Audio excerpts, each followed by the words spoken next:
If you want it, go and get it. Stop waiting on niggas to get it for you. If you want it, then you gotta go and get it. If you want it, then you gotta go and get it. If you want it, then you gotta go and get it. If you want it, then you gotta go and get it. If the money's right there, you gotta get it. You see a club right there, you gotta get it. You see a tree right there, you gotta get it. My whole team right here, you know we. What up, what up, what up, man? It's your boy, Q Life, Street Guy Turned Positive. We here, we in the building. You already know what it is. It's grind time, no demon time. We here to wash up negativity. We bringing positive vibes to the neighborhoods and communities. You know the slogan, grind time, no demon time. I got my brother with me. Salute to the whole PBN network. Salute to Shy Rose, special guest, La Picasso. Shout out to Tanya all the way out there in Cali. What's up? What's happening? My brother, Mo Knowledge is in the building. What's your slogan, Mo? Knock who's there, true custodian warrior, washing up negativity. It's all about positivity, grind time, no demon time, in the words of my big brother Q Life. You know what I'm saying? Shout out to my big brother Q Life for giving me this opportunity to demonstrate with him on this beautiful podcast that he created. You understand me? Shout out to Shy Rose, shout out to La Picasso, shout out to Tanya, and shout out to all the listeners that's about to tune in tonight. We got something special for you. Yes, sir. Yes, sir. We got something very special going down tonight. You understand what I'm saying? Very legendary, a lot of history. You know what I'm saying?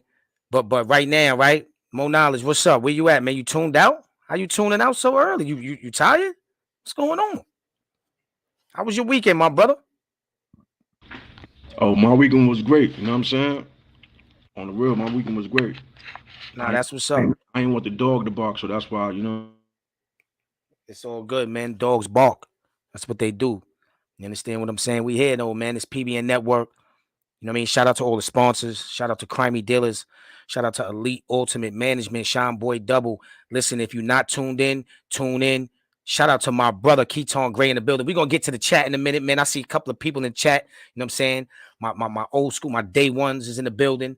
But if you don't know, man, Industry Fridays is back in effect. This Friday, we had Creams. You already know what to do. For more info, hit the DM. Hit Sean Boy if you got his number. You know what I'm saying? For booths and bottles, y'all already know what it is. It's going down. We back at it with Industry Fridays. We on. We live. My brother Mo Knowledge with me, man. I'm feeling good. I'm feeling great, man. What's up, man? What's going on? We gotta teach. We giving them the manual no matter what. We don't care what the haters say. We don't care what the suckers say. You understand what I'm saying? We in the building, man. That's what we doing, man. That's how you feeling? How you feeling, Mo? How you feeling, man? Man, I love when the haters hate. I love when the suckers. You love it, right? Facts. Congratulate. You Facts. know what I'm saying? You know, without them, there's no us. You That's know a fact. That's a fact. These haters, we ain't have these suckers, man. That means we've been doing something wrong. Nah, that's a fact, man. You know what I'm saying? So, you know, they give us strength. They give us power. Yo, so salute real quick to the panel, everybody that's in the building right now. You know what I'm saying? K Cosmetics, T with the bear, motherfucker, Keaton Gray, Day One, Butte, Fergie is in the building, Break of Dawn is in the building. Listen, I need y'all to stay tuned in because we got a special guest, man. This is not only a special guest, this is my homie. Been friends since for years, man. When I first came to North Carolina, he was the one that brought us around and showed us some things out here, man. Also, you guys may know him from the Paid in Full movie.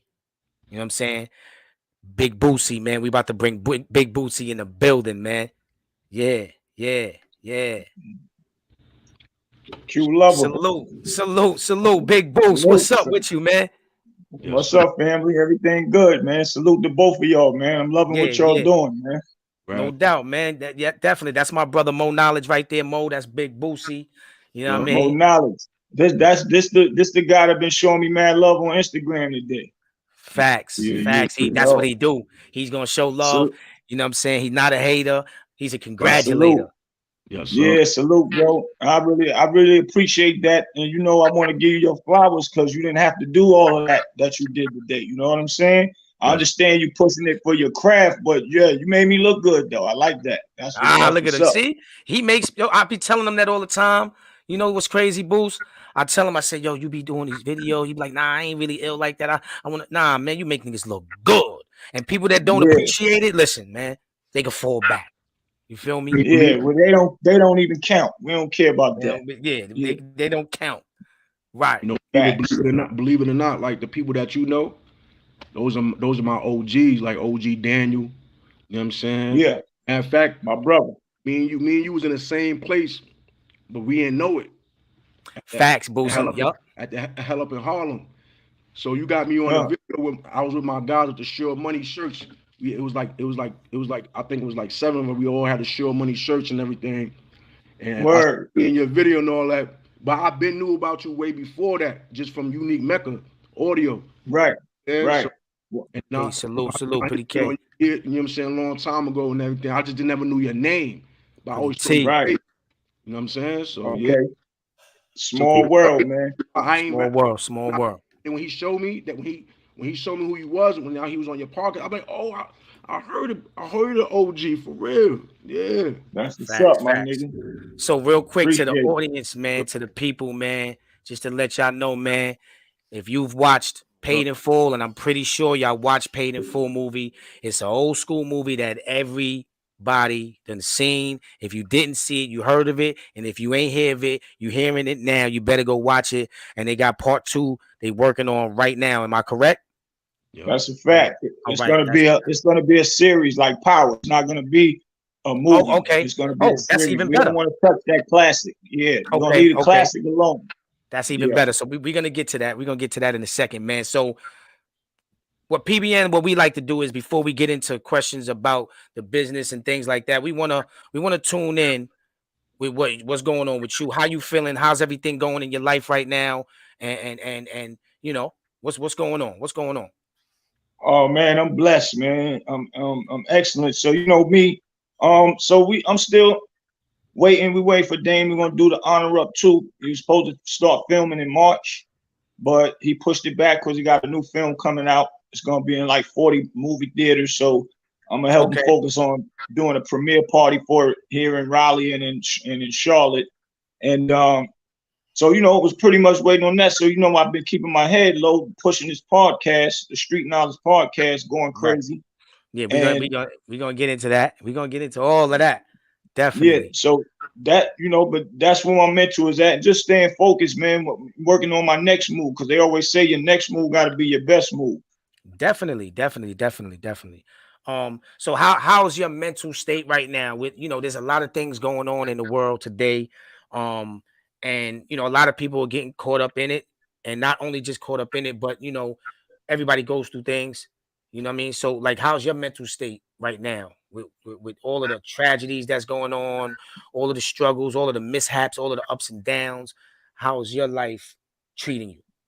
Oh, my life is treating me excellent. I ain't gonna have it no other kind of way. But you know, Mm, everything mm. is rough or up and a down. You know what I'm saying? I just Right. even when it goes down, I still smile because if you let that affect you, you won't be able to bring yourself and get that and change that negative into a positive. Okay. So I kind of I keep a positive head at all times. And all Okay. this stuff that's going on with all these killings and kidnapping people and dudes killing their own kids and all that. I look at that like shaking my head. You know, either mental health or niggas is just crazy out here and don't respect life itself. And you know, we Exactly. went through the mean streets, man. So we learned how to respect life itself and want to Right. be out here. You know. Exactly. So yeah, my Exactly. mind is excellent. That's good to hear, brother. And I'm glad you just said that, because that's what we talk about a lot on our show, because it's not about highlighting the bad. It's about sending a message out and trying to Right, change the narrative. So right. I love what you said just now about, even though there's things going on and ups and downs, you still find a way to smile. I just put out a video about that. I said, no matter what you're going through in life, you have to find something to keep you happy, make you smile, or and make you feel great. And that's what you got to do, because even though in the back, what's going on, but if you keep putting that out there and you keep feeling like that, that's what you're gonna be and you're gonna become. So that's definitely well said, brother. So real quick, let's get into this real quick. We know that the Paid in Full movie was partial or a lot, was realistic. It was true stories about what was going on in Harlem. And we know that you was somebody that grew up on that block. You were actually around that. You was actually part of that. How was that with your upbringings, with being around that? What was it like to you when you look at it now, when you look back and you're like, wow, I was around this? Like, how does that make you feel right now? I mean, it make me feel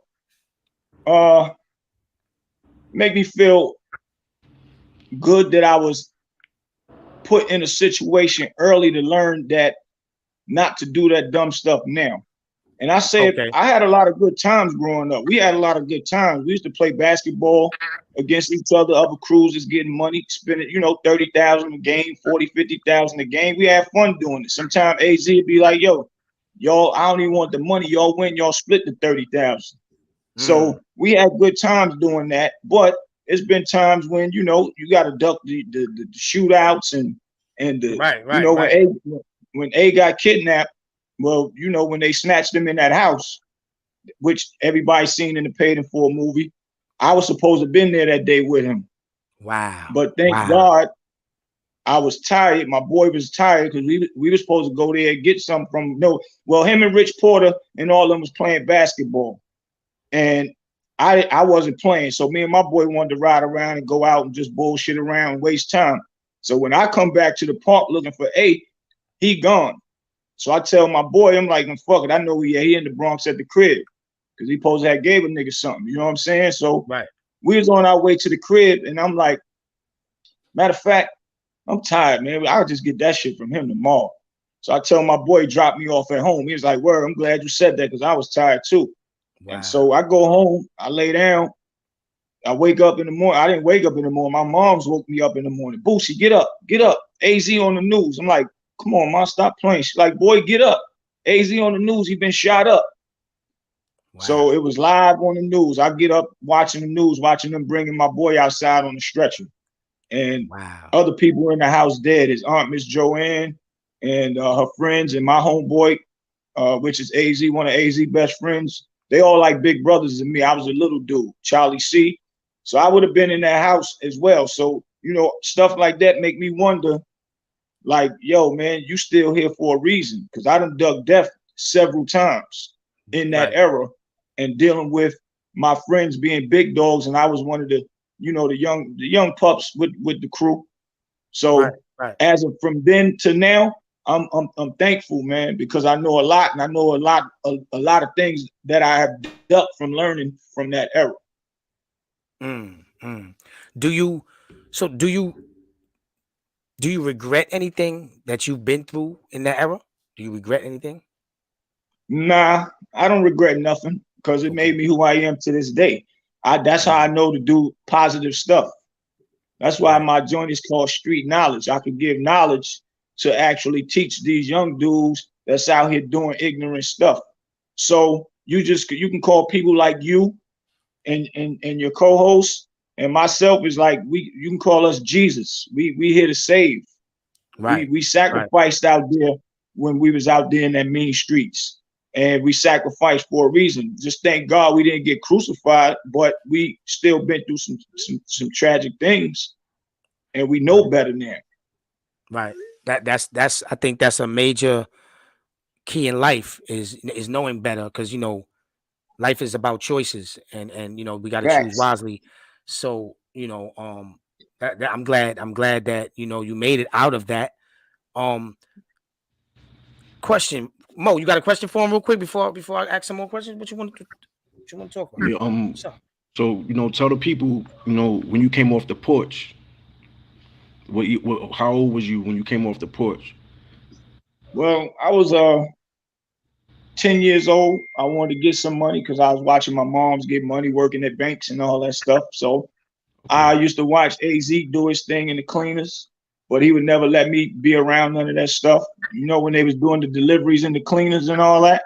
Right. AZ used to do that because I meant to ask you, was that part real? Like the cleaners, yeah, man, that was real. AZ Wow. used to deliver the clothes because Mr. Jimmy used to leave him in charge of the store. And you know, I just started noticing what was going on around in the house and all that. I mean, in the store, him passing off bottles here and there. And I wanted to get some money, but I wasn't old enough. So fast forward a little bit, about 12, 13. I told him, yo, I want to get some money. So, you know, he had me actually delivering the clothes. And he'll pay me a couple dollars for doing that. So, you know, that's my start of learning. But my mom's didn't know really what I was out there doing. You know, I'm out there sneaking doing things. And once I went to junior high school, I was trying to get into it a little bit, but I still wasn't advanced yet. So I could basically safe to say I was really about 15 to 16 when I really jumped off the porch. But I was still hanging around A and them, driving in the cars and all that shit. He'll tell you, yo, drop this car at the garage. But I ain't dropping the car. I'm riding around and fly Mercedes Benz and all that. And he went in the house. I'm not dropping this off. I'm not dropping this off. This all night. Yeah, I'm riding this till the daylight come up. Then I take it to the garage. So no doubt. You was being groomed for like 5 years before you really started getting into the game. Right. Facts. Facts. So I was hanging down the hill with inside it was a store called the Jukebox, which is legendary. AZ had opened up. And it came a point in time where I started kind of basically, I'm skipping fast forwarding a little bit, but I started, you know, it was a spot next door where they had where they were selling the drugs, which was my brother Gangsta Lou, mom's in them spot, and she let A and them get it. And they was hustling next door and keeping the drugs in the game room, which it was a real functioning game room, people coming in playing games, but we'll keep the drugs and the money in certain games and all that. So they'll bring the money over. I'll put the money in the joint and get them some more drugs to take next door. So that was kind of like my first start. I was about 16. You know, 16, hung around enough. I wore them down to make them let me start hustling with them. Okay, good. That was a nice one. That was a good scheme right there. Shout out to Gangsta Lou, for real. Shout out to Fact. Shout out to BQ Mommy in the building. Shout out to everybody in the chat right now. If you have a question for Bootsy, you know what I'm saying, put it in the chat and I'll get to you. So Boots, real quick, man. Hold on. I got a question. I got some people that wanted that. All right, so when did you know it was time to change your life around? When did you start like really thinking like, oh man, I need to change something about what's going on? Well, in 92, I caught my first real official case. They was trying to get me upstate Kingston, New York. I went upstate. I was up there with Pistol Pete, Sex Money Murder, before he was Pistol Pete. You know what I'm saying? Okay. And that's my man. That's my brother. You know, and after the police was on my neck up there, I broke out and went down to, started going to VA. Long story short, the Maryland police in Maryland was railroading anybody that before you cross that Maryland to Virginia state line, pull you over, legal search you. And I got caught up in that web, me and my team. So I was facing 60 years. And me and my co-defendants took it to trial. And Unique Mega Audio was coming to bail me out on $1 million bail. So I thought I was going home. My mom's was in contact with him. And he didn't call back. So I'm thinking like, damn, my boy left me for dead. One of another niggas I know from the town got caught up and seen me in the jail and was like, I'm talking to him and them letting know what they doing out here. And he was like, yeah, and it's crazy what happened to your boy Unique in New York. And I'm like, what happened? Feds jumped out on him a few days later, locked him up. And that's when y'all seeing him now coming home after 26 years. Me and him went in around the same time. So now I knew I had to sit down because he was the only one that could bail me out for $1 million. So, and that's my brother. So, years go by. I did got my time. I ain't get 60. I got 5. All 3 of us came home, had my paroles, moved to North Carolina. Got back into the game, was killing the game, brought my whole team down, and I started killing them out here to the point where my name started ringing in the Fed joints. And my boy, he told me, yo, man, my cousin asked me, am I out here with a dude named BOOTSIE? I'm like, yeah. He was like, he told him, yeah. He said, why you asking me that? He said, yeah, nigga, y'all names ringing here, nigga. Y'all better chill. Once that happened, I said, oh, that's a sign from God. Then one of my homeboys wanted to go back home that was down here from, he was going back home to Harlem to see his mom because he was down with me. He gets on the bus and him and a dude start comparing notes going back up to the city, you know, chopping it up. You know how you might meet a nigga on the bus and start chopping it up because y'all from New York. Right. And he was like, you know, comparing notes of who he was with. And he told him who he was with out here. And the dude was like, Bootsie, boy, I know that name. He said, I know that name.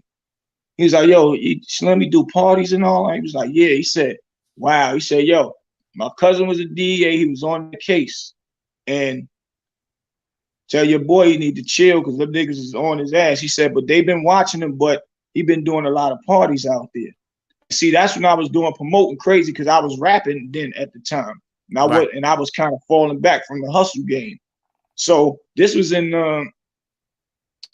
like 98, some 98, 99 or some shit like that.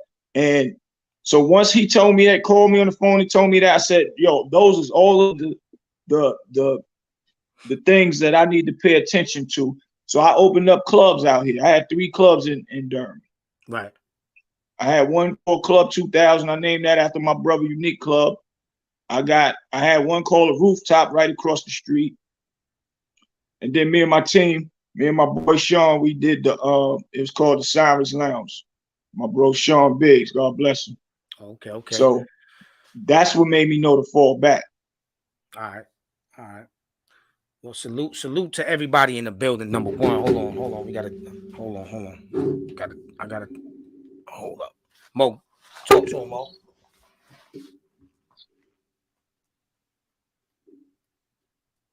Your mic is muted. I can't hear you. Mo. Yeah, your mic was muted, bro. She got a question for you. Yeah. Big Boosie, how was Miss Porter and AZ's relationship? And did you think she played a part in AZ's relationship because they don't speak about that on the blog? Read it back. How was Pat Porter and AZ? Yeah. How was Mrs. Pat Porter and AZ? Did you think she played a part? They don't speak about that on the blogs or the movies. Did she play a part in what? They went out at that part. How? She said, I don't know what she really. Did she play a part in what? Your mic went out at play a part. Did she play a part in forming Rich and AZ's relationship because they don't speak about that on the blogs or movies? Yeah, Miss Pat Porter. Nah. AZ and them, they all kind of was young and knew each other from the streets. And it's just, just your home, of a person that he might got a sister, and when they as walking through, try to, holler at her or whatever. But as they were together, they got tighter because they had love for the same woman. AZ loved her as his woman, and Rich loved her as his sister. And and Rich and A's good dudes. They the same type of people, so they're gonna click instantly anyway. So it was just everybody knew everybody from outside. Yeah. What she really trying to say is that did Rich Porter's sister play a part in her brother really getting money out in the streets, never? Okay. He's getting his own money with his own team, right, by himself. Yeah, I gotta go. With LA. LA is Rich Porter's big brother, and he taught Rich Porter the game. Okay, you know what I'm saying? Before he passed away. Okay. How come they never spoke? Huh? How come they never spoke about the big brother? Because it would probably been too long to run out. Well, if you seen my Queen's Flip interview, I spoke about LA. Yeah, I remember 4 years ago. Yeah, I saw that.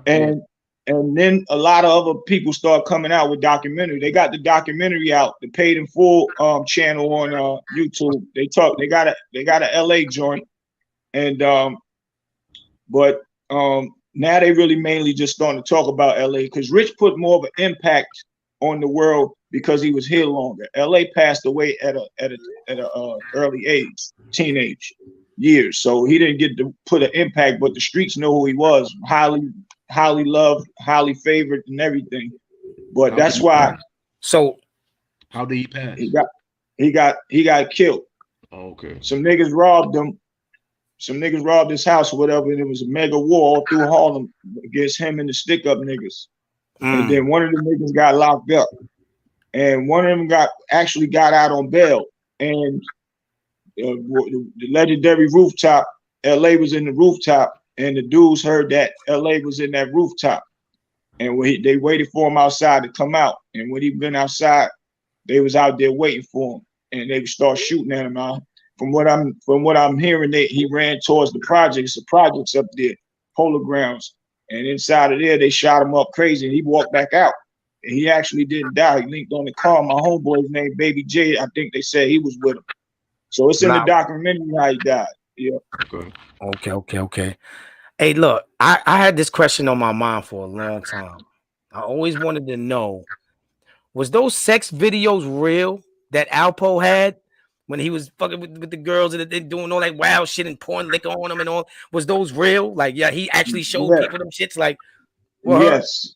Wow. You know them film projectors that they got in school, the ones you got to turn upside, they fold it, you turn it up and then you slide them down. Yeah. He used to bring the camera in there and that film projector, slide the shit down and show the film of him fucking the girls. Why the girls is in the rooftop and why they mans is in there too. Why they boyfriends is in there and everything. He was wild for the night. He was wild for the night. Man. Wow. In real life. Crazy. He was a wild boy, my nigga. That nigga did whatever come to his mind. He ain't care. And whoever want to do something, either you gonna do it or you ain't gonna do nothing. Shot Rose in the building. Salute to everybody in the panel. Y'all know what it is, man. We here. It's grind time, no demon time. Your boy Q Life. I'm here with my brother Mo Knowledge. You know what I'm saying? We got a special guest in the building by the name of Big BOOTSIE. You know what I'm saying? He came to tell his story and his side of the real movie, Paid in Full. You know what I'm saying? And also, you got a podcast show too now, man. It's called Street Knowledge, man. Talk a little bit about that. What's going on with the Street Knowledge, man? No doubt. Street Knowledge Podcast, I formed that up to actually speak what we've been through, tell the stories what we've been through, all of the crazy parts of, you know, the danger that we went through, the time we ducked the police from going to jail. And the only reason why I break it down like that is for the youth and some of these older dumb dummies that think they know everything to listen to the story, and then I break it down at the end. This is why not to actually do that type of stuff, because the feds ain't playing no more. They making up stuff. They putting people on the stand that you wouldn't even know that, and they coerce them in how to say what they want them to say to actually put a person in jail. So it's actually showing that the game is over. And then I do a lot of interviews with celebrities and all that too, you know, that actually probably been in the streets, and or if they haven't been in the streets, show people of how they work hard and got to the point of where they at. So it's always going to be something positive that's on my joint, but I'm gonna come at from a negative standpoint, but you know, it ends in a positive standpoint. So when I seen you doing your joint, I'm like, damn, bro, we thinking alike, and I was real proud of you. And you know, we come from the same city. And we know how it is up there. And for you to think the way you thinking at your young age, you know what I'm saying, is a great thing, because a lot of people ain't thinking positive. Everything is negative. Everybody want to beef with negative stuff because it travel faster. All these podcasts that is winning the most is talking about negative stuff. And it's going to be harder for us to push and get the numbers we want. But as long as we stick to it and stay focused, everybody that love negativity positivity gonna flock our way anyway. So I like what we both are doing, for real. Right, definitely, man. Thanks, brother. Thanks. Salute to you, man. Definitely. Before you say something, to answer what Shah was saying, AZ and Rich Porter, they knew each other already, and that's when AZ met Rich Porter's sister, right? Yeah, he had they already was hanging together. I don't know exactly when he met Pat, But him and Rich already knew each other. I'm pretty much sure of that from the streets. You know, back then females ain't hang outside like that. All the boys did, playing basketball. We played football in the middle of the street and stuff like that. Ride the dirt bikes and, you know, things of that nature. So, all right, cool. But she ain't play no part with them with no drug business and none of that. All that was on their own. They watched Rich Porter and them come through shining with the cars and all that, and that's what influenced him to want to get money. Listen, everybody, and that's how that happened. Hit the like button. Don't forget to subscribe, comment, and make sure you share this video right now. Share this live right now, man. Stall off on it. Let's go. Let's get it. We here. We in the building, man. PBN Network, man. We got BOOTSIE in the building. Oh, man. He just, I don't know what's going on. Technical difficulties right now. But he'll be back, I'm pretty sure. Salute to everybody in the panel. If you got a question for Big BOOTSIE, pay the full. You know what I'm saying? Hit us in the chat. Lot Picasso, what's going on? I see everybody. He's back right now. You know, take it off because you can't really see his face and all that. Like the comments come up, yeah, you can't really see it. Y'all can see me? Yeah, we see you. Good. The comments come up, they when they write a long paragraph, then they cut the whole body off and all that. I just want you to be aware of that. I always say that Q, it's harder to be positive, but the end result is you going to win. That's right, man. Positive always beats negative. You know what I'm saying? Positive is always going to beat negative. Trust me. Trust me when I tell you. Great minds think alike and produce results. That's a fact. That's a fact. Break of Dawn, Big Brother, 1984 vibes, trying to block the message. Right. They can't block it though. They can't block it. They're not going to be able to block it. They could try. Too strong. Yeah, that's a fact. Too strong. No too many people. It was. Hold on, I got another one for you. I had to write it down. So just want to switch it up a little bit because I don't really hear too many people asking this. How's your love life going right now? How's it going? How's your love life, if you have one? I mean, you know me, not nothing you have to answer. I'm just asking. I mean, I'm happy, man. You know, I'm just living life, bro. No doubt. No doubt. I'm more focused. I'm focused with what I'm doing because I'm on a real mission right now. No doubt. No doubt. And it ain't just about the money because, you know, money is easy to be made. Been doing that all my life. So it's about being focused with helping with what's going on out here because I really believe that that's a real problem, man. It's a real problem. These niggas out here killing each other because they wake up just to say, yo, I'm gonna go kill this nigga in the morning and hopefully I don't get killed and make it back. And that's just on their mental. Now, no money to pay their own funeral, no money for bail, then they calling around for somebody to help them with money for bail and all that. And then they mad if nobody give them their hard-earned money to get out of jail. So, you know, I'm trying to break that cycle. So that's where my mental is really at and focused on. All right. So if you could give anybody advice on relationship goals to help somebody else, what would it be? Anything? Well, that probably would just depend on the person or the person asking, because me giving a relationship goal, I was in a 17-year relationship, I could say that.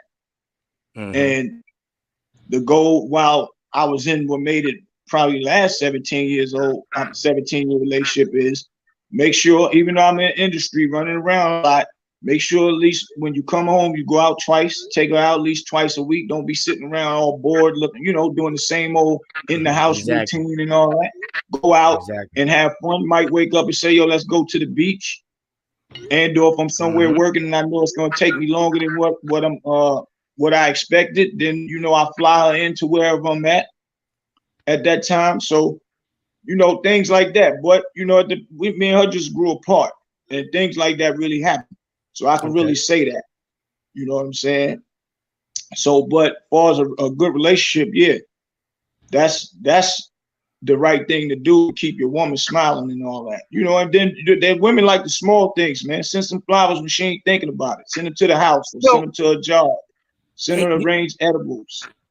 Well, I'm glad you said that because see, nowadays though, you're right. But nowadays, this generation, the women do want more than just the simple things. They want Birkin bags, they want Louis bags, they want you to take them to Benihana's, they want you to do a lot now. So that's this generation kind of different now.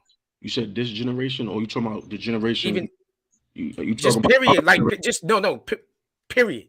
Right now, a lot of women, a lot of females, they want a dude that can do all of that, or has the Benz, or has the foreign car. They want a lot because just now he just said, you know, the simple things. But nowadays, women don't want the simple things.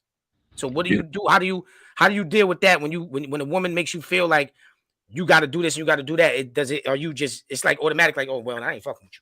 You know what I'm saying? But see, if she just worrying about you getting a bag, just to buy her bag, and you don't get her bag just because she wanted, then you know, right then and there's a red flag. You don't really need her. But if she a good woman and she got a birthday coming up, yeah, and you got that bread like that, then you're gonna, out of conscience of your heart, yeah, buy her bag. Nothing wrong with buying her bag. I agree to that. But to want something just because you know a man got money and all that, and you already got probably 4 or 5 other bags, and you just want to do that, you know, that's I don't know. I look at that kind of being ignorant, on the ignorant side. And you know, if you don't like flowers, because it's the thought that count, that a man thinking about you. And you know, some women say flowers die. That's cool, but like I said, it's the thought. And then guess what? When those die, I'm gonna buy you some more. And that's it. The birthday come, or I just might be in a good mood. Like, man, I'm buy my baby this bag, man. Other than that, I don't know. Bags is just that's just material stuff. Really, exactly. I want a woman that want me to show her how to get some money. That's right. And put it in her bag. Talk about it. And put it in her bag. Talk about it, man. Exactly. That's a fact, man. You come from, I like them kind of Harlem. women. You know what I'm saying? And man, shout out to Sean Boy Double, your brother. You got a brother, Sean Boy Double. Did y'all come out here? Did y'all come out here together? Like when y'all left Harlem, it was like y'all came out here together, or it was like separate things? Y'all was, you know what I'm saying? He came down here with my moms and pops while I was locked up, while I was bidding. Okay. And when I got out of jail, he was down there with my moms, and then my moms and pops. And I had to leave and go and get my shit together because I ain't withstanding my mom and dad house. So, you know, I left, and he was still younger, but he was young. I came back, got it together, and I told him, yo, man, come roll with me. So we went and moved up to Charlotte, Albemarle and all that. And we've been running around up there for a little while. Put some things. We used to throw a lot of parties out there, Bismarcky. I used to bring a lot of people out there.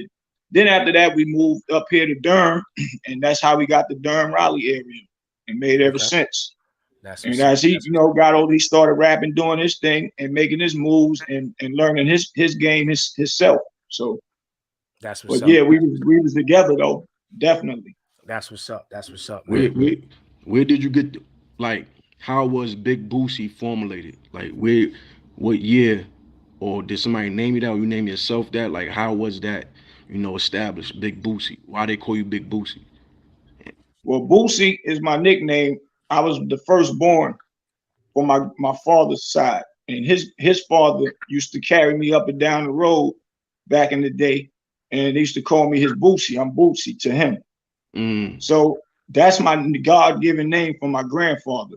So as I got you know, as I'm growing up in New York, and I'm outside, I started wanting to get money, and I used to go downtown and go buy shirts from Chinatown. You can get the 2 for $20, but uptown, them shits cost $20. I'll take them uptown and double my money. And I'll put a couple lemonade stand outside and sell lemonade in the summertime. Me and one of my little homies named Baby Marv. So I started doing that. I started getting some money in the street. And then I started throwing parties. Savoy Man in the Bronx. So one of my dudes, his name is Fats Calvin. He used to be like, man, you're a little young nigga, man, but you be doing a lot of things, Big Bootsy. Your name Big Bootsy, nigga. And my boy, he called me, he was the first time called me Big Bootsy. Right. And that's how I earned that name, because they say I do big things. Right. Yo, Q, The thing be cutting him off, bro. I know. I'm putting it up real quick. I gotta put it up. I think you should do the other. Like, I ain't gonna lie, do the other thing real quick, like a little 5 minutes. The one that showed him big and everything, just for like 5 minutes. Where's that? See who he is, man. Like, you know what I'm saying? The three things that you don't like. It cuts it off. It cuts everybody's shit off though. Like the background, you won't even see my mic. I know, but you know, just give it like 5 little minutes. You know what I'm saying? Just him talking and all. Like, you feel me? Oh no, I could do the one where it's by himself. No. Just where everybody's big and all that. Oh no. Dang. Oh yeah. You see now that. Yeah, but look, you can't see nothing. That's whack. But he be doing an interview. Bro, come on, bro. Just 5 minutes. We gonna edit this out because you bugging. Yo, but yeah. Yeah. So glad you had a question though for him. No. I asked her already and all that. You know what I'm saying? You ain't got another one? Hold on. I had something, but so with your podcast right now, what made you want to do podcasting? When did you start thinking about doing podcasting and why? Well, you know, I'm kind of like, in my mental, I like to entertain people. Like I said, I was a rapper. I was a party promoter. I opened clubs up. So me, if I ain't gonna sell no drugs, I like to get something that's gonna get the same type of money that I like to have and I like to spend. So I know the podcast. I gotta go back to this. I'm sorry. I can't. That shit is whack. Forget. I know the podcast game get money. I know a lot of people. I know a lot of celebrities. So I said, I'm gonna start me a podcast and I'm gonna still promote my parties and do everything all at one time.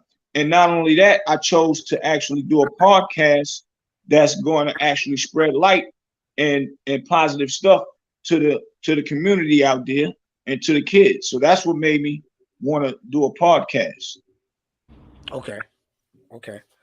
That's what's up. That's the main thing it's about with me is the kids, man.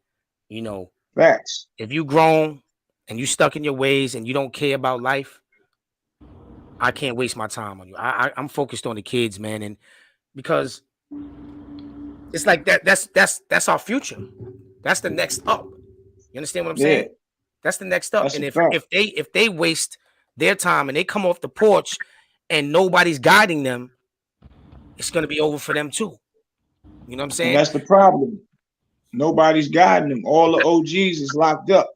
And now it's got to a point where they don't even respect the OGs no more. Their thing is, fuck that old nigga. I don't give a fuck if he is the OG, or I don't give a fuck if he is the big homie. He ain't in control of me on my set. Right. And that's their mental. They don't want to hear that he telling you something positive. As soon as you walk outside, you walk into the wall that the nigga just told you don't walk into. And you still go do it. And then that's when they start crying. And they tough with the guns in their hand outside. As soon as they get caught on the inside with the police, they crying like little bitches, trying to figure out who they want to tell on. They ain't tough no more. Everybody tough when they got a gun, chest poked out. They want somebody to start with them. Can't wait for a nigga to say something. As soon as they do something and react, done. Well, you know, the problem is they're adults too, right? They're adults that, like you said, you know, we should know better. The things that they're putting out there, they've been tricking us our whole lives, right? So now when you got the youngins watching TV, watching the internet, and they're seeing what's being promoted, they think that that's okay and that's cool. So when you don't have the parents and the elderly, you know, they're getting rid of the elderly. The elderly's dying off. The people that was in the communities that was around for the events that was event coordinating and doing things for the communities are either dead, locked away, or they vanished somehow, right? So now the young kids is taking over. They don't want to listen to nobody because there isn't anybody really out there that's really pushing it. Everybody's faking it. Activists that they're not even really for everything. They don't come for every event or tragedy that's going on. They only come for the ones that they can make money off of. Yeah, it wants to highlight them. And some of these parents just get to the point where they just say, fuck it, man. He come in and out the house as he want. And he only 10 years old, 11, 12 years old. And that 11, 12-year-old out there hanging with the boys that's showing him the crazy ass nothing to do. What kind of person wake up every day without thinking about going to work, without thinking about doing nothing? Then you got some of the niggas that's older as well, just laying up in the house playing video games like the kids is. And some of the teenagers walk past the older nigga that's still laying on the couch in the house, laying on a woman's bed, laying on a woman's couch, trying to find a woman that they can actually, you know, give a good dick, and she let them lay there all day while she go to work. So her mental is caught up in that world too. That's true. So the niggas, you know, it's fucked up out here. And you're right, they've been tricking us all our lives by giving us the drugs to sell. And then, you know, and every year they got a more extensive time. That's right. They make more extensive time, and they make up stories to actually make the crime fit you. Right. If we were smart, we'd have known back then about truck driver. You know, I did the 218-wheeler truck thing. And what I'm saying that to say is I did mines legally, but really these white people been, and nothing against white people. I got good white friends. I'm just saying the ones that's doing the slick stuff. They've been up and down them highways with drugs up and down for years. But when we get drugs that go up and down, we get a stash built in our car, or we try to hide it somewhere. We up and down the highway and we get busted, getting 10 years, 15 years, and they just riding on through all smooth in the trucks. But us, we want to be, we want to think we so fucking smart, and we just now catching on to the fucking truck game. Yeah, that's true. That's a fact. So in I want to bring it back again to the pay in full to Harlem. We got to go back to Harlem in New York. Now, did all the business, you know, I mean, allegedly, and you know, most of the guys are either dead or in jail. The case is over. So whatever you want to answer, you can answer. Now, the business that was going on, most of it was just going down in Harlem, or was it like everywhere? Queens, Brooklyn, was you guys everywhere with it? Yeah, man, you know it's going down everywhere. You got just Supreme teams, them niggas getting money. You had, like you said, Pistol Pete's in the Bronx, and niggas before Pistol Pete in the Bronx. You got fucking niggas on the east side. My boy Daddy, God bless his dead, Spanish boy, 20 something years old, mega kingpin buying 20, 30 birds. He was doing this thing. Right. Man, so many niggas was getting money. That was the era when everybody, even a lookout nigga, was getting $2,000 a day. Right. Just standing around saying, yo, the police coming. So you can imagine what niggas was getting. That's my next question. Was doing 60,000 a day. That's what I was just about to ask you. What was the average a day that block was making?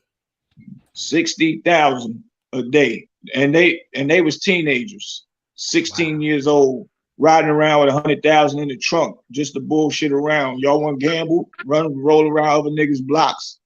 They bored. They want to go buy a car to match their sneakers. Wow. Not a sneaker to match the cars. They just bought some sneakers and say, I want to go buy a car to match my sneakers. Facts. Wow. My nigga Unique, Mecca Audio, young boy after AZ, and you know, Rich Porter and them died out. Unique Mecca Audio was you know, came through with his movement, and I was still rolling, doing my thing, and I seen who he was. And I asked my homie to introduce me to him. He introduced me to him. There's never no looking back after that. I was moving crazy with my boy. He got 20 and 30 cars out at one time. And he's a nigga that matched the clothes with the cars. And every garage around, he got a car in that motherfucker all around Harlem. And each car got a stash in it with guns in it. So if ever we walk in that motherfucking garage, to get in the car because he want to switch up because niggas seen him in this one too long, he go get in another one. There's some guns in there just in case anybody thinks somebody's slipping. Never, ever. So that's the type of money, you know, niggas was getting. Unique was hitting on everybody all through New York, Bronx, Queens, whatever. Rich Porter was hitting niggas all through Bronx, Queens, Brooklyn, all out of town, VA. Right. So you're looking at a brother doing 25 keys a day and then sending 250 keys down to Virginia. Mm. A key at the time was about what, 16,000. So you know, you do the math on that. Right. Was that scene real? Was that an actual thing that happened in real life, where the scene that you played when I think it was Alpo, you know, beating up the dude in front of y'all, dragging him out the car and all of that? Was that like a real scene? Like, Nah, that was just something made up to add for content to the movie. Okay. I never seen Alpo. He might have done it somewhere before. I don't know. Ain't nobody really talked about that throughout Harlem. That ain't one of his legendary moves that he did to somebody. Nah. How many families do you think Alpo hurt? A lot, right? You got Demencio. You got Rich Porter. You got the big head Gary dude. I mean, shit. How many murders they said? I'm asking how many. I'm saying how many families were just hurt behind everything that was going on. Just period. Not just. I'm not saying murders and all. I'm just saying period. How many families were hurt behind everything that was going on? But you know, the only ones that you could really say is the people that lost their lives due to his hands or due to his telling somebody to kill them. You know what I'm saying? So I forgot how many murders, 14 murders he went down for. And they all documented, you know. He speaks about them. So that's a lot of families to really, you know, hurt behind some money, and the majority of them was, I guess, when, you know, telling a nigga to meet you somewhere or acting like you cool with him, and then you clap him in the back of the head. Let me ask you a question. That's some treacherous shit. Yo, Big Bootsy. So that scene that was in Paid in Full, that was just for content. That scene, when I first watched it, when it first came out, you know, that made me look at Alpo like he was really doing that a lot in Harlem before the killings. Like, have you ever heard that from other people, where it made Alpo look even more worse than what he was? Even though the thing. Oh, no, he done jumped out and smacked niggas in the face before. He done went in people's stores and trashed the store and all that. Okay. He done fucked a nigga's girl and called a nigga, yo, man, I fucked your bitch last night. Man, you need to check that bitch. Tell her stop calling me. Wow. So I was standing on the corner. Huh? So he was reckless, baby. He did reckless things and shit. Okay, cool. Oh, nah, he was about that business. He didn't give a fuck. He was about that business. And he was not scared at all of nobody. But I was chilling on the corner one time. Me and my boy, it was me on A spot 132. The location, when you hear him say the location 132, the mob style era. Yeah. We down there, me and two other dudes. Homie alive, so I don't even want to say his name. You know what I'm saying? Okay. Nah, that's cool. That's cool. Through. But I'm gonna just give you a scenario how Alpo act and what he do. So Alpo go flying down the street towards Rucker. Niggas like, oh shit, there go Poe right there. Somebody walked up and asked, yo, man, y'all seen Poe? And one of the guys said, yo, he just went down that way. So he's like, oh, all right. He jumped back in his car, made a U-turn, went wherever Poe went. And I guess he caught up with Poe wherever he went, up the street somewhere. So we still outside just talking, chilling on the corner. Next thing I know, Poe come, pull over, jump out the car, said, what up, Boosie? I'm like, what up? Give me a pound. Give my other homeboy a pound. And got to the last guy, and homie put his hand out to give Poe 5, and he smacked the shit out of him. Pow! He said, yo, you motherfucker, don't never tell nobody where you seen me and which way that I went, or none of that. Nigga, you don't know if he was trying to come kill me, motherfucker. He's like, yo, Poe holding his arm up. He was about law and order. Yeah, that's a fact. And the nigga that he smacked wasn't no little nigga neither. He kind of taller than Poe and everything, and he wasn't no small size or nothing. Right. But even if he probably would have fought Poe, he would have had to move and leave, because he wouldn't have been able to be in that block no more. Right. Wow. So you know, and shit, like when you violate, like, you know, that's an old school mentality. When you violate the law, like I always tell brothers, and OGs used to tell me, like, yo, bro, I used to have such and such number. but I lost his contact. Yo, can you give me that person's number? I'm like,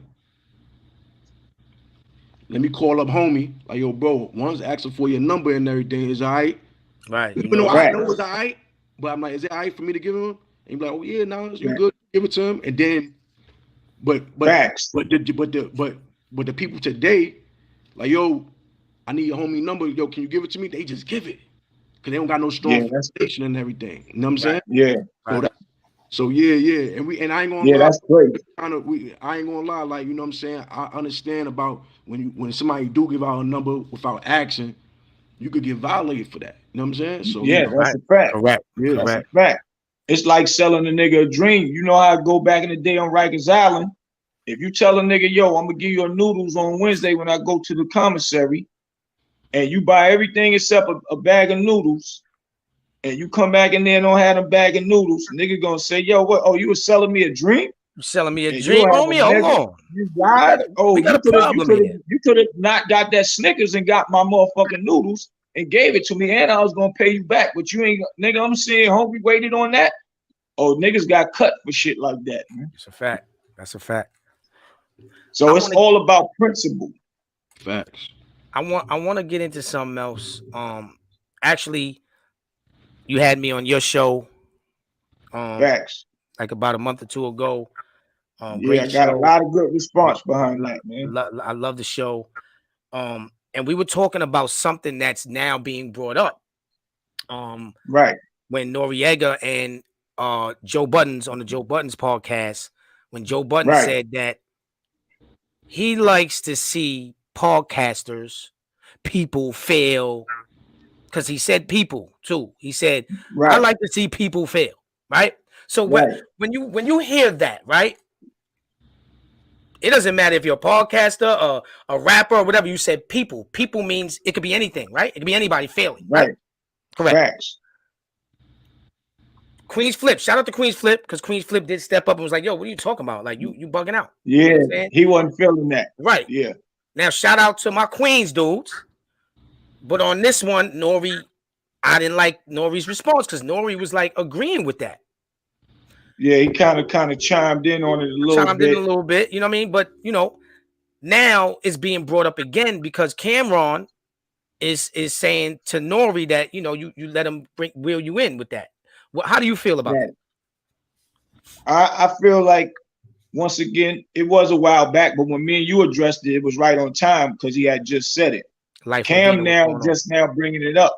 So I spoke. I'm putting out an episode of my podcast tonight about speaking about that, being that Cam just brought it back up, right? So I don't like Joe Buttons. I was a fan of his a while ago. A couple years ago, I sent my camera crew out there for my plugged in DVD stuff, and he was real arrogant towards him, and they was out there supporting his movement and all that.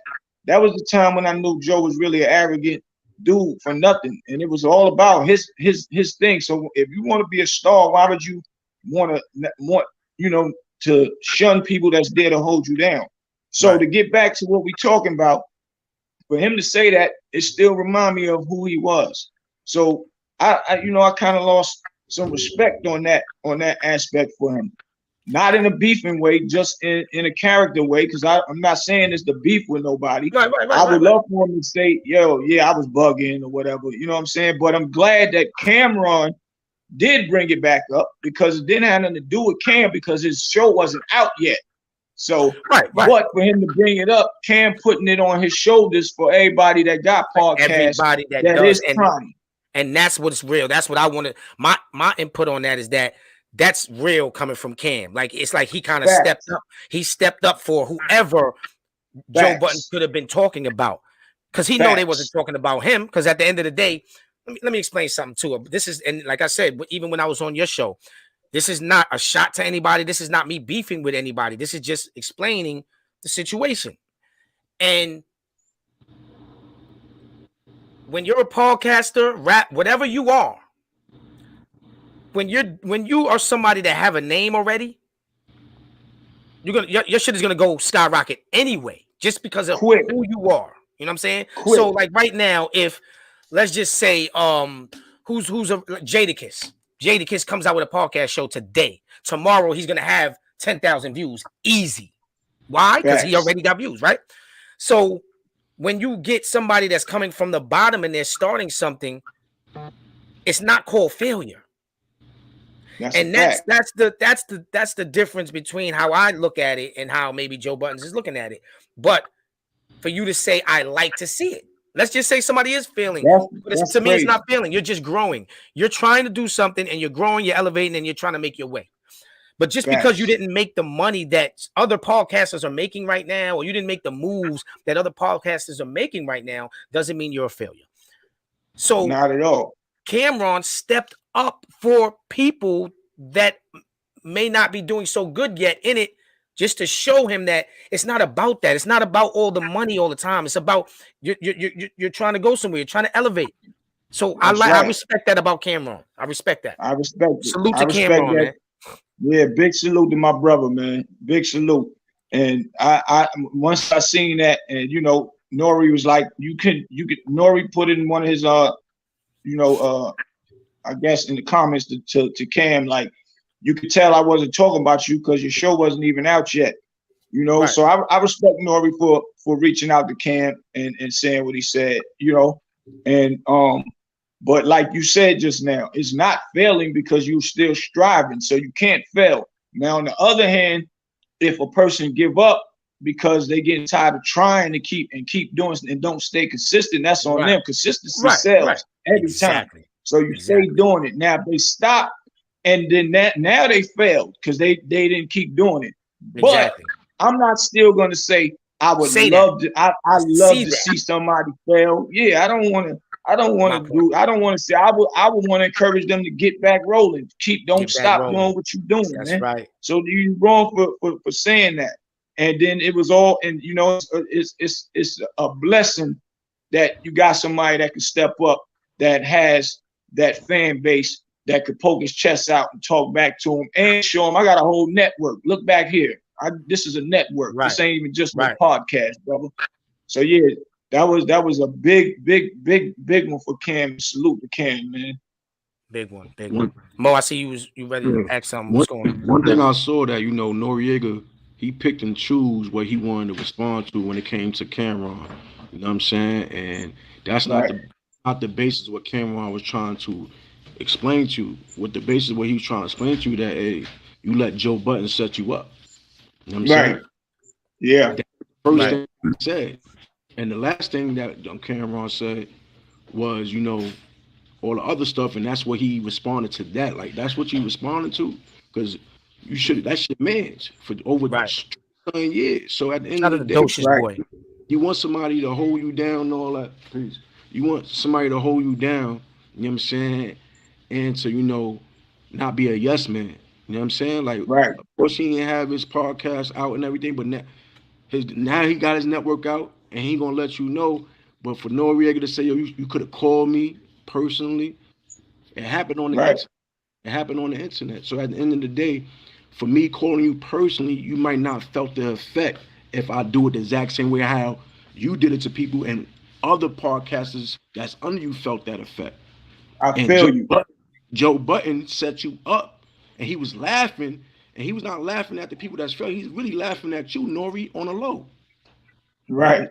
And that's why Queen's Flip tried to chime in, like, but he still didn't catch it. You know what I'm saying? He still didn't catch it, but at the end of the day, you know what I'm saying? Like, you know, I want to shout out your perspective. Yeah, I want to shout out Giannis Antetokounmpo from the Milwaukee Bucks.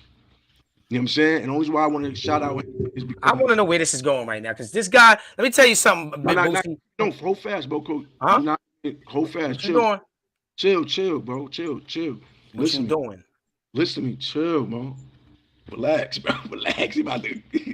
All right, so Giannis basically, you know, just lost the game and they out the playoffs, right? Oh, I seen that. I know what you're talking about. And then one of the staff, the commentators basically say, yo, you know, do you look at this like this is failure? And he's like, what are you talking about, failure? We played 82 games. You know what I'm saying? Right. Get to the playoffs. This is not failure. This is actually success. Facts. You know what I'm saying? And That's what that you're trying to get at. that coincides with what we talking about and what Q Light was talking about failure, about what Cam was talking about, what Big Boost is talking about. So that's why I brought it up. You was about Yeah, to, you know, yeah, I was about, yeah, you know, I'm on you. I'm on your heels. but every I'm time I on do your talk, heels. hold on. But every time I do talk, I never say yo hold fast. But I had a whole On fast. your I, heels. you Nah, feel you good on that. I'm just saying, I thought you was going somewhere else with it, and you wanted to start talking about your Golden State Warriors who lost last night. So we're gonna get to that in a second. Yeah, let's talk about it now. Ha, yeah. they gonna But come now to I you. like your perspective on that though, Yeah. bro. Nah, that's Because real. I seen that. I seen that video. everybody can't get to no playoff. That's not an easy That's place right. to get That's to, right. man. That's right. It's At not, all, it's man. too many teams out there that's superb, man. So that's That's a definitely not fact. failure, and that's called consistency and pushing towards your goals and stay at it. They'll be back next year to fight again, and that's why Yeah. I say don't give up on your podcast. Keep it rolling. I don't care. I'm watching my numbers. When I started with my numbers, I started off my first one I did by myself, talking about the paid setup, paid in full, and all that stuff. I did 4,700. Right. Then I did one when I interviewed Pat Porter a while ago. I played that, the interview that I did with Pat Porter, 2,800. I was doing numbers. And then as I start getting towards monetization, I started seeing numbers kind of slowing down. I could tell that YouTube was playing with the numbers. Yeah, they be playing with you, man. And now that I'm monetized, I'm all the way slowed down. Somebody said that they want you to buy the booster and make it think that now that booster is kicking in on for you. That's what somebody told me. That's one thing. And not only that, it's like I tried the booster. Then they want you to bid on certain things and was snatching money from my credit card and all that. I'm like, hold up. It's doing things that I didn't understand. You know what I'm saying? It's well, like at the end of the day. Yo, Big Boots, you said something earlier about the truck business. It's like that on YouTube. So it's like if you was a European on YouTube and you had a monetization page, you know what I'm saying, and you selling your product that you giving out to the YouTube world and everything, and you European, they're gonna skyrocket you. But just by seeing you this complexion, right?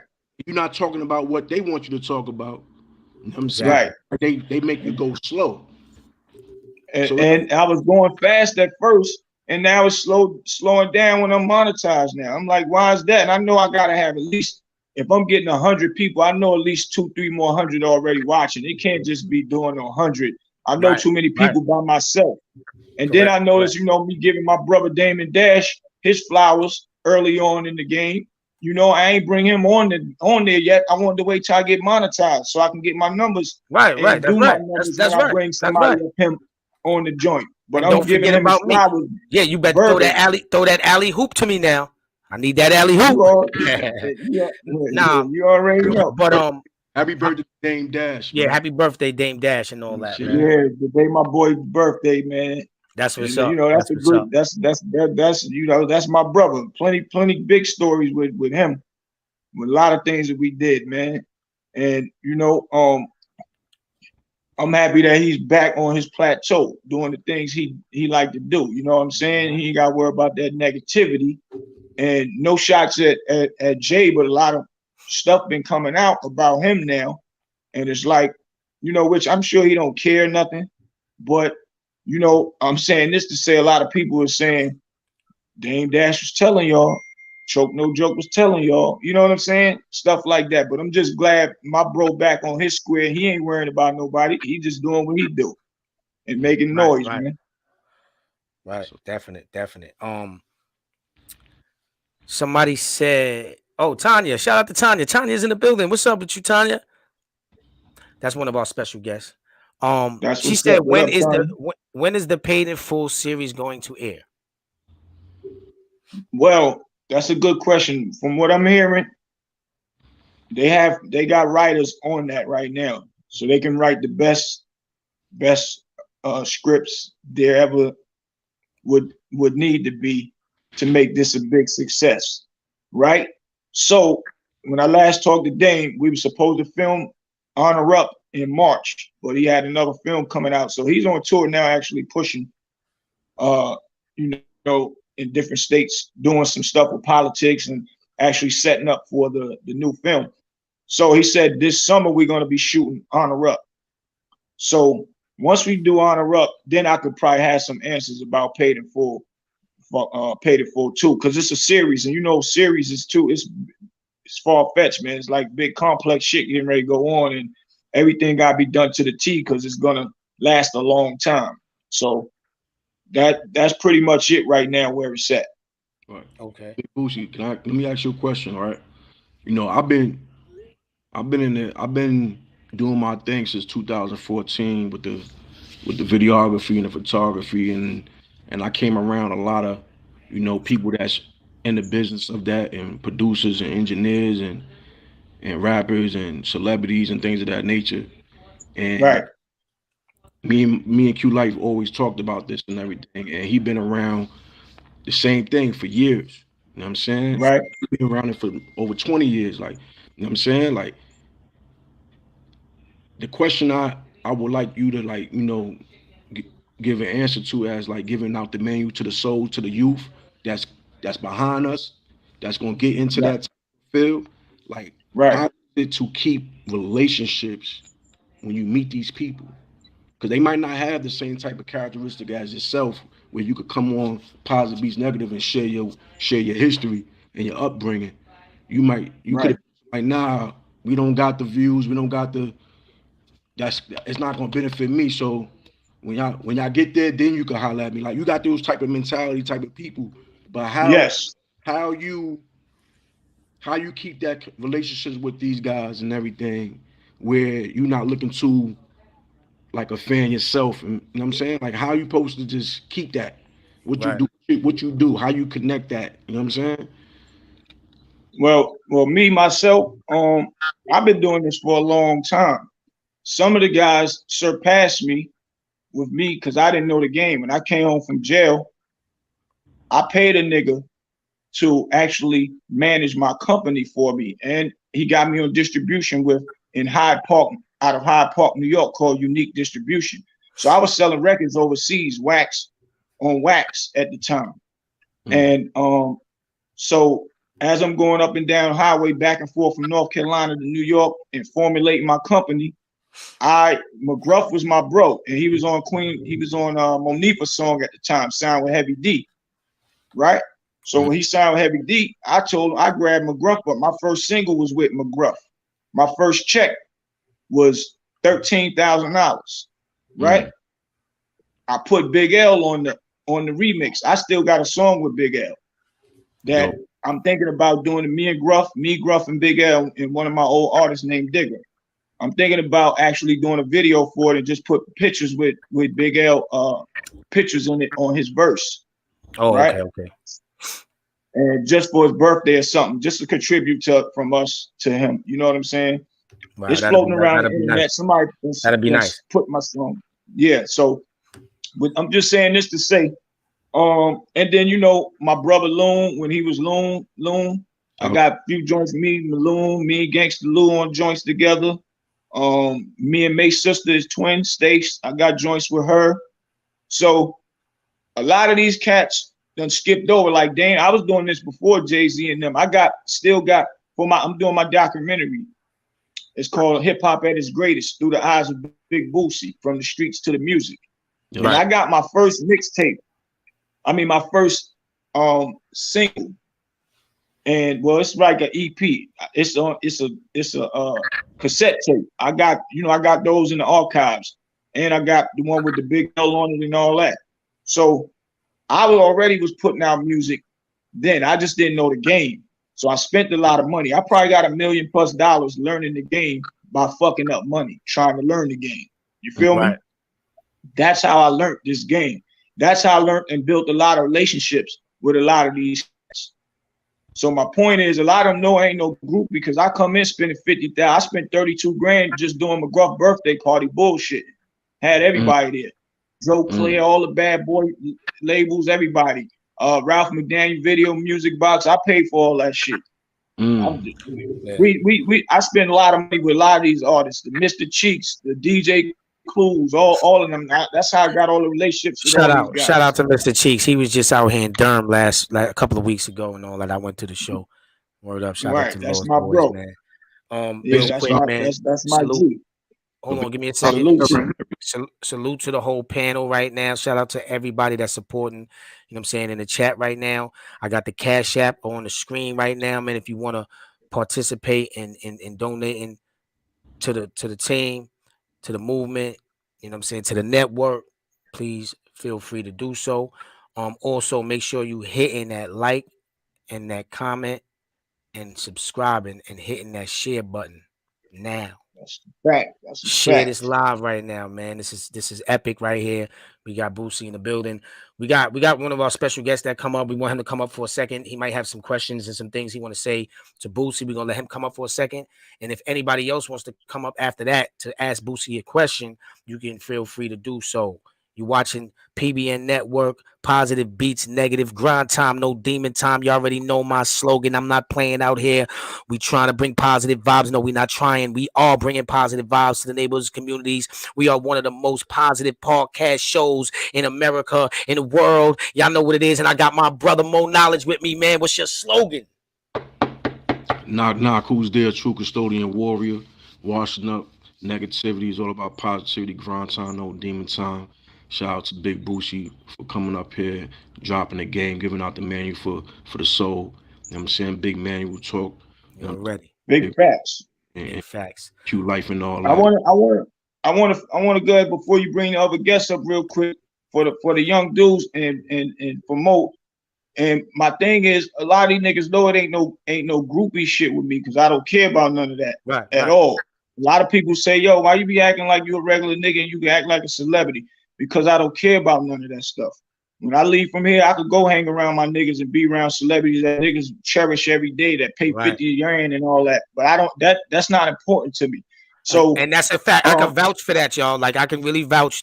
Like Bootsy and his brother Sean Boy Double done brung me around people that people wish and pray they could be around. You understand what I'm saying? And it was regular for me too. It was just like we here. This is what I've been doing too. Smack DVDs and all that. Been doing it. I get where you coming from. That's a fact. But get ahead. Right. So my thing to them is stay working on your craft, and you know when you approach a person, let them know it's about that business. You ain't around for no groupie stuff and none of that. So I don't got flack from some of my peers in the industry that's I got you, Boots. They ain't say your numbers ain't up yet. They be like, I got you, or some of them ain't got a haircut yet. No, why when you need a haircut? Why do they do that? And I don't understand that too. Like in the game, it's like you can have something great going on. Like positive beats negative is a great thing. And we have to start from somewhere to get our numbers up, right? So, excuse me. So when you ask somebody like you said, and then they're like, well, you don't got your numbers up, so I can't go on your show. Why? But they be on other people's shows. Like, I done seen some of them on other people's shows where the numbers ain't even large. But, I guess they more cooler than we are. So when I see that, I'm not mad because I know where I'm about to go at with this. And when they call to ask me, I'm going to tell them, I hit you back. I got you. Right. This is the ball in my court now. That's why. Shout out to Math Hoffa because Math Hoffa definitely showed up and showed out, man. I want to respond to what I'm saying.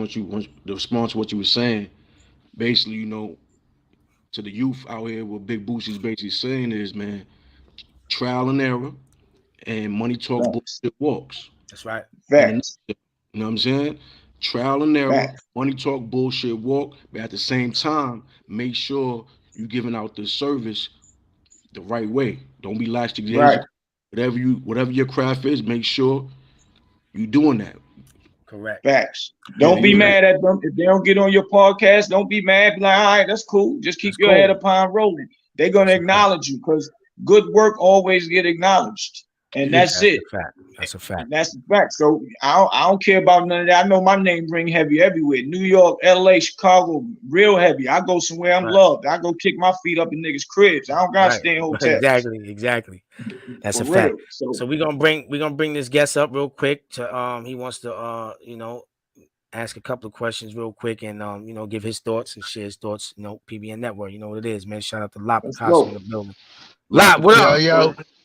Yo, what's good? What's good, y'all? What's good, Mo? What's good, Q? What's good, Bootsy? Word up. What's good, homie?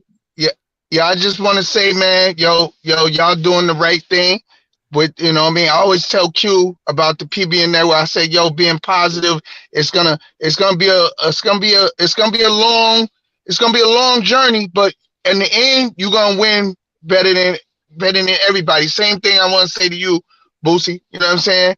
And Mo, same thing. You heard? Like, yo, that's why I'm behind it and everything. I just want to say, like, recently I called into the radio station, Sway in the Morning, and Jadakiss was on there. I had to bring up the first song he ever did was with me. You know what I'm saying?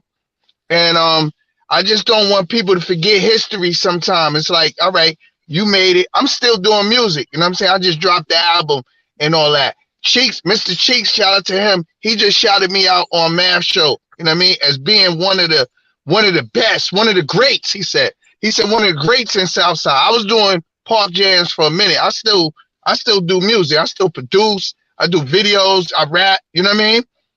I never been salty at nobody. A lot of these niggas that got on, they was fans of me. They used to run up to me saying, but in the limelight, they never said my name. You know what I'm saying? Right. But I'm saying this, I never have hate in my heart for anybody. I'll always be like, yo, I love them. You know what I mean? Right. I love them. Like Lost Boys, LB Fam, they say family. They taught me that. They say family to people. You know what I mean?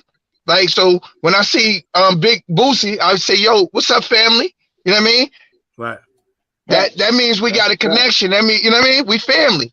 When you say family, that just means that. You know what I mean? Yeah. So I'm just saying, I'm just rambling, but you know, I respect what y'all doing. You heard? Definitely, man. Appreciate you, man. Appreciate you. Man. Speaking of Sway in the Morning, one of my homies, you know, Rich Nice works down there. Him and Rich Nice is like brothers, partners. Okay. And that's one of my good friends. Rich Nice started with him and the girl. What's her name? The other girl. Heather B Heather B. Rich Nice more behind the scenes. He used to come out here and there. And you know, he a brother then that I ran with back in the days when I was rapping and he was rapping. So I got history with him. And I've been doing some things with him like a few years ago. And even to the point where he needed my help and I extended my hand money-wise. And I ain't gonna get too much deep into that. So even if he listening, he'll know what I'm talking about. And I've been trying to hit him up to talk to him about this podcast situation. And he ain't answering my calls or nothing. And he's a nigga that, you know, he's part of 50 Cent project when 50 came out, when 50 said, I do head crack twice, something about Rich Nice do head crack twice, that dude. Well, anyway, supposed to be like family, and it's like, my dude, like, I'm not understanding when I'm trying to do something positive, when we could push some buttons together like we used to do when you needed me. Now it's to the point where you calling me. I mean, you are not answering when I'm really trying to put something powerful together. That's something powerful for the youth and to give somebody else some jobs that's around me. This don't it ain't just here. I'm creating a network. I got 4 podcasts up under my podcast. And yeah, I seen that. I seen some shit too. I was like, yo, hold on. Exactly. So I'm trying to create, my brother, man. Salute to my brother Docious Boy 96, man. He said, Q, I tell you that all the time, man. That's a fact, man. That's my OG nigga that I love my brother, man. And you know, I just want to real quick, I don't mean to switch the topic, but I just there's certain things that's always on my mind, and I want to talk about, you know, real shit. You know, my brother this is an OG, somebody that was older than me, way older than me when I was a younger. And when I be talking about my positivity and I talk about how it used to be in the streets, somebody like him didn't allow me to do something stupid. He was on me. What you mean? What you doing? Or, you know what I'm saying? It was OGs like him that wasn't on the stupid shit. When he did something because it was official or it was real. You understand what I'm saying? And when I got locked up and went to jail, he was in the same jail as me. And it was like, damn, like, oh shit, I'm in jail with oh my God. Like, you know what I'm saying? Like, it was crazy. And when I went home before him, I held it down because I know what it's like. You know, like people always talk about being stand up. I was really a stand-up dude that came home and was still writing him, sending them pictures, you know what I'm saying? Shit like that. Because I know what it felt like. I just wanted to say that real quick. My boy is up here. He's always love. That's my nigga. I love him, man.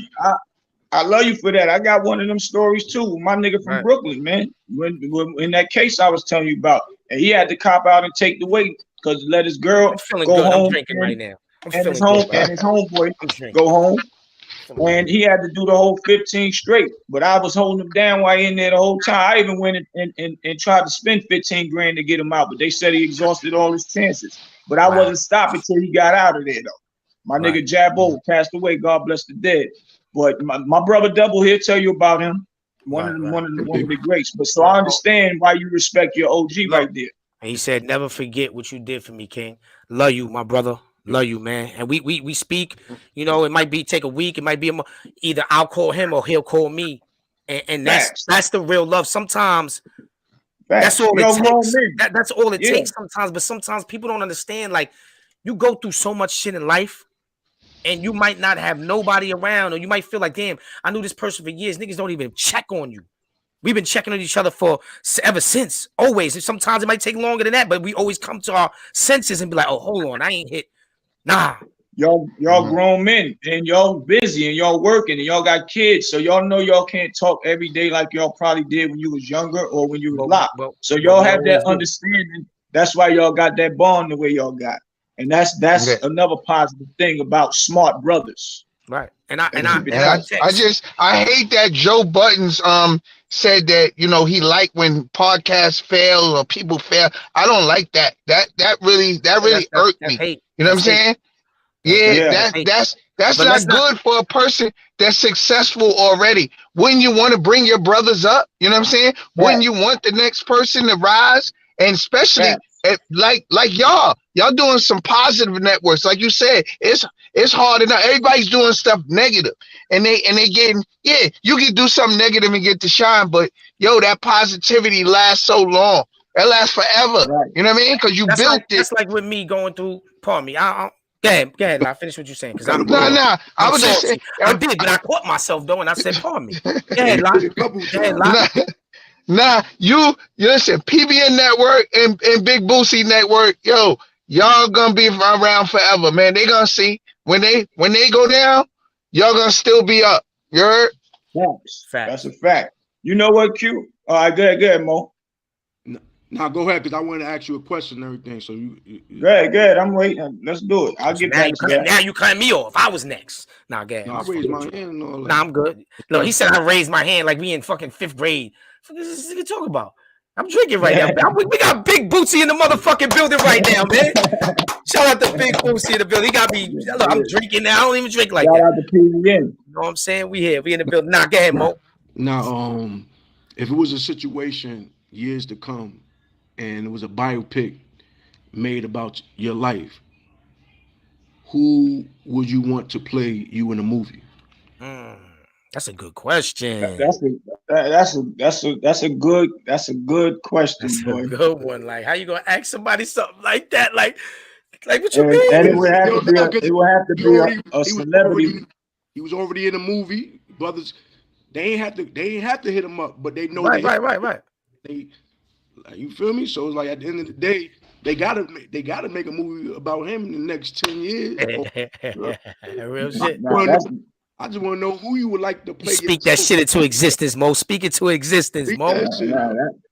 That's a big fact. My story is definitely tremendously a movie in real life with all the shit from the real killers and the real get money niggas as a young boy, and then growing up with legendary niggas like Big L, McGruff, Loon.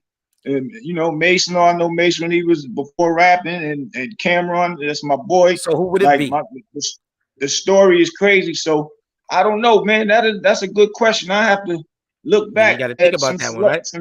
I got to think of some celebrity ass. Mo, he's saying what he basically saying, Mo, is that he might have to come to PBN Network for part 2 of his shit and tell you then. Or we would have to probably do casting and just get a new celebrity face and turn him into a star. I'm heavy on that too. Because guess what I'm working on? I already got the script kind of written already. And the dude, y'all seen True to the Game? Yeah. Kwame, my homie Kwame wrote that movie. And they saying the lady stole it from him. But he wrote, I'm coming out with Money Mitch. Okay. And it's gonna be a series. And he actually wrote the majority of it for me. So I'm just getting it put in script format right now. I'm working on that to create new faces and new celebrities. You know, my bro told me I'm good, I can run with it. Dame told me, make it happen. So I'm working on that right now. So that's what it's all about. We probably have to get a new face to play me. Yeah. That's a fact. That's a fact. And I want to say one thing to you though, Q. Being that we was talking on that positive thing too, though. The thing with you and the 050 dudes, right?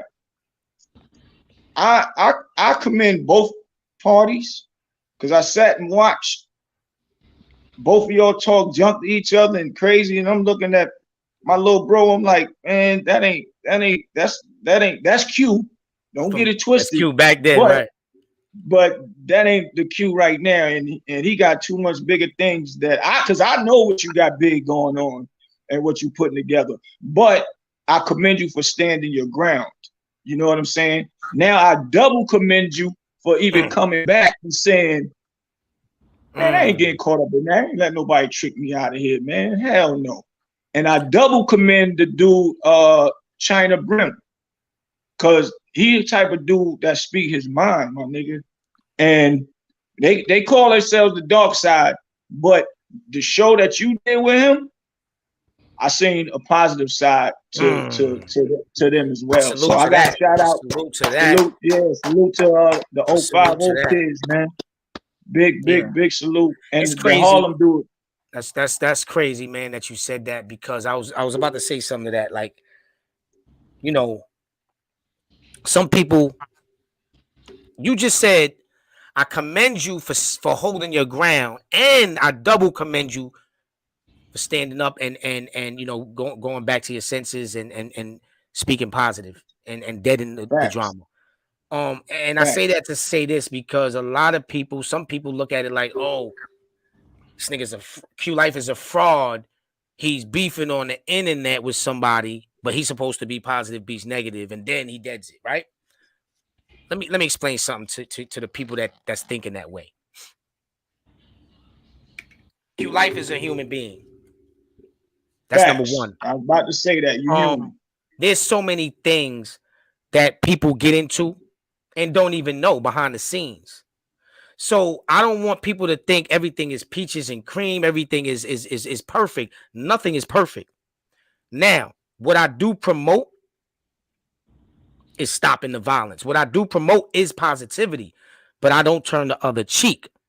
But what I don't want to do is the back and forth on the internet, because I've never done that. Even in my times of being wild in the streets, I wasn't on the internet. I might have popped a little shit, yo, word of my mother, smack DVD and all that. But everything that I did in the street was in the street. So me being PBN Network now and getting into that altercation on the internet, I had to sit back and think. And even people, listen, I had 20, 30 people calling my phone. I don't care what y'all think it is. Some people think it's fake. Some people think it's this. I don't care what nobody thinks it is. Because at the end of the day, there was a message in it all. That's what I don't want people to forget. The realness of the message, right? And when somebody was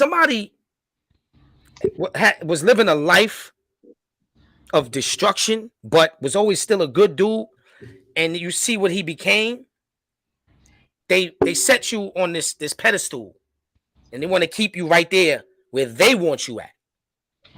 They will never understand what you go through behind the scenes. They don't know Big Bootsy and what he had to go through to get that scene in the movie, to be a part of that. They don't know what it took for Big Bootsy to be around that in real life, and what he could have lost his life.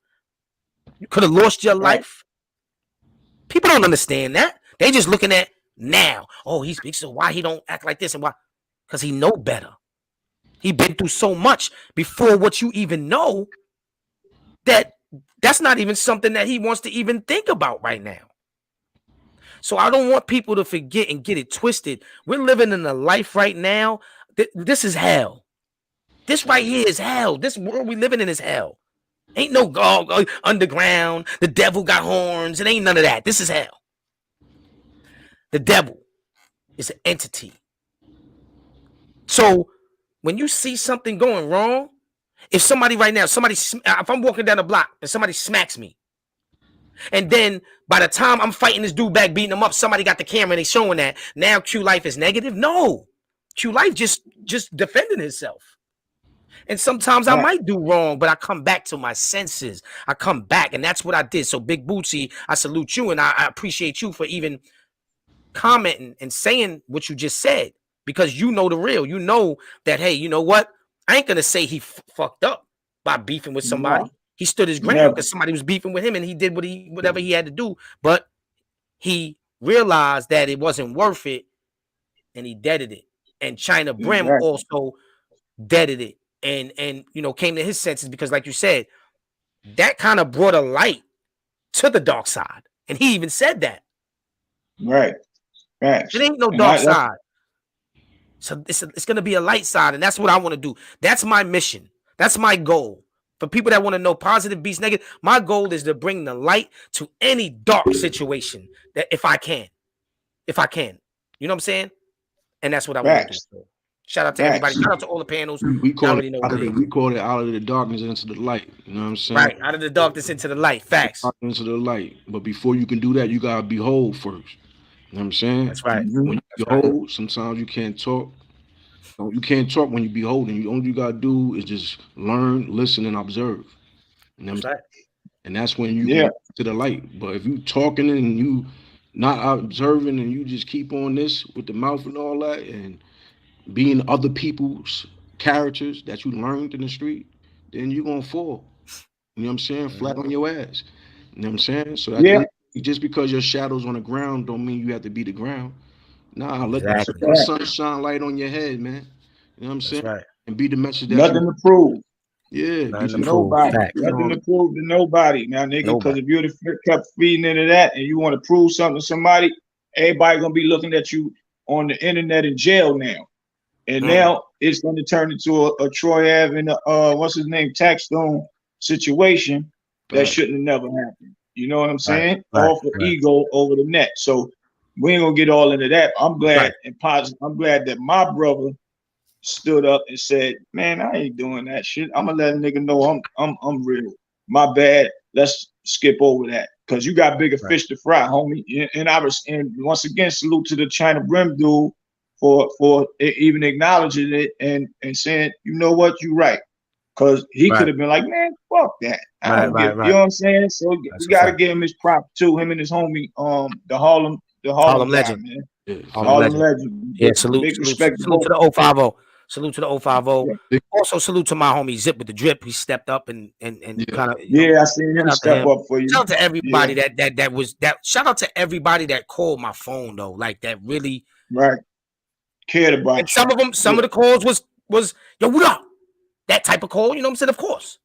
And I didn't realize how much love that I had from the people, man. From people that I'm very cool with and friends with, but we don't see each other because we live in different states. But I want to definitely shout them out because they called me and they was concerned. Right. When somebody calls your phone personally and they concerned, that's real. I don't care what nobody say on the internet. When somebody calls your phone and talks to you and asks you if you are right, type shit. You know what I'm saying? So salute to that. Now, go ahead, Mo, because we're about to get into another segment of the show. Yo, Big Bootsy, you an OG. You got connections to the youth. You know what I'm saying? In different states. You got people listening to you and everything. Right. You got the crystal ball. And at your age right now, if you could turn back when you was 15, what would your old self tell your 15-year-old self before you got into the game? Into the street game? You got the crystal ball now. What would yourself right now tell your 15-year-old self before you got into the game? What, before I got to the hustling game or the music game? The hustling game. Well, I would have tell myself now, stay playing basketball. I was real smart in school. I went to City College High School. It was A. Philip Randolph Campus High School on the campus of City College. And I was doing real good at school and I was nice with the ball.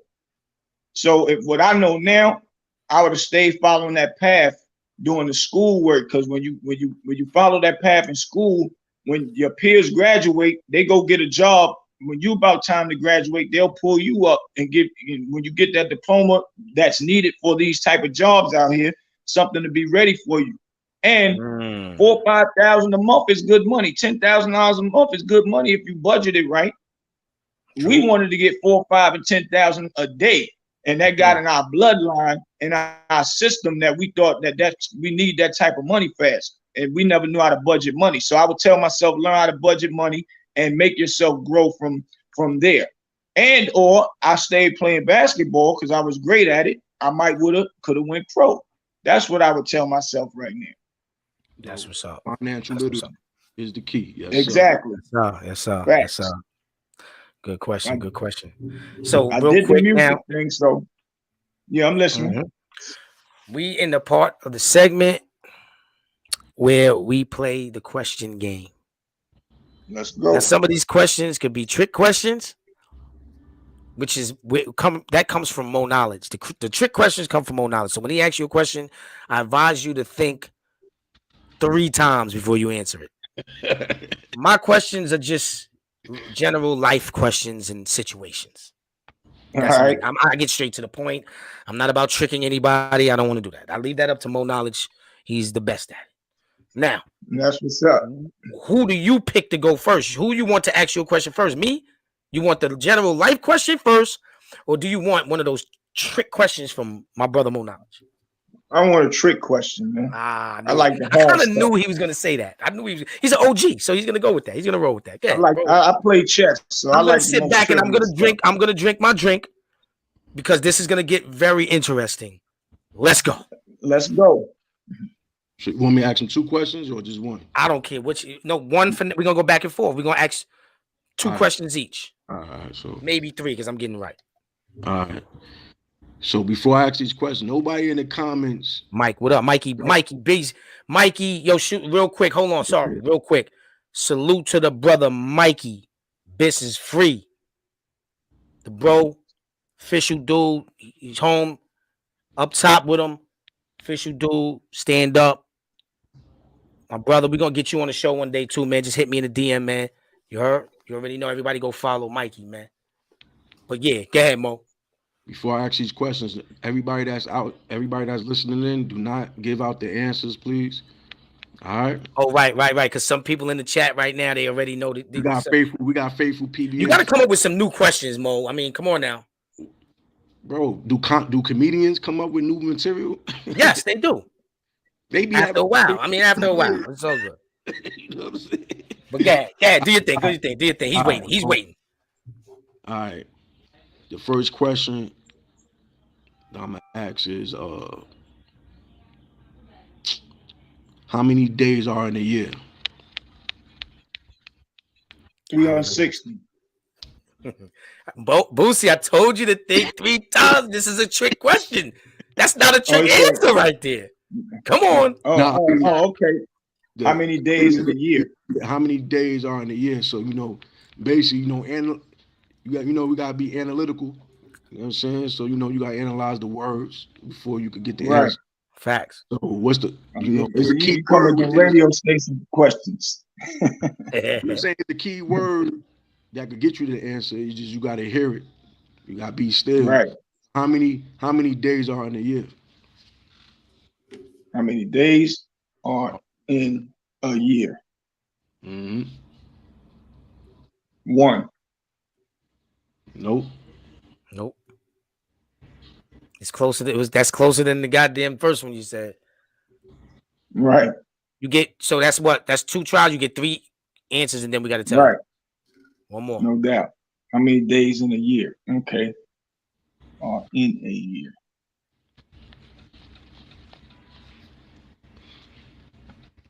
So what's half of 360?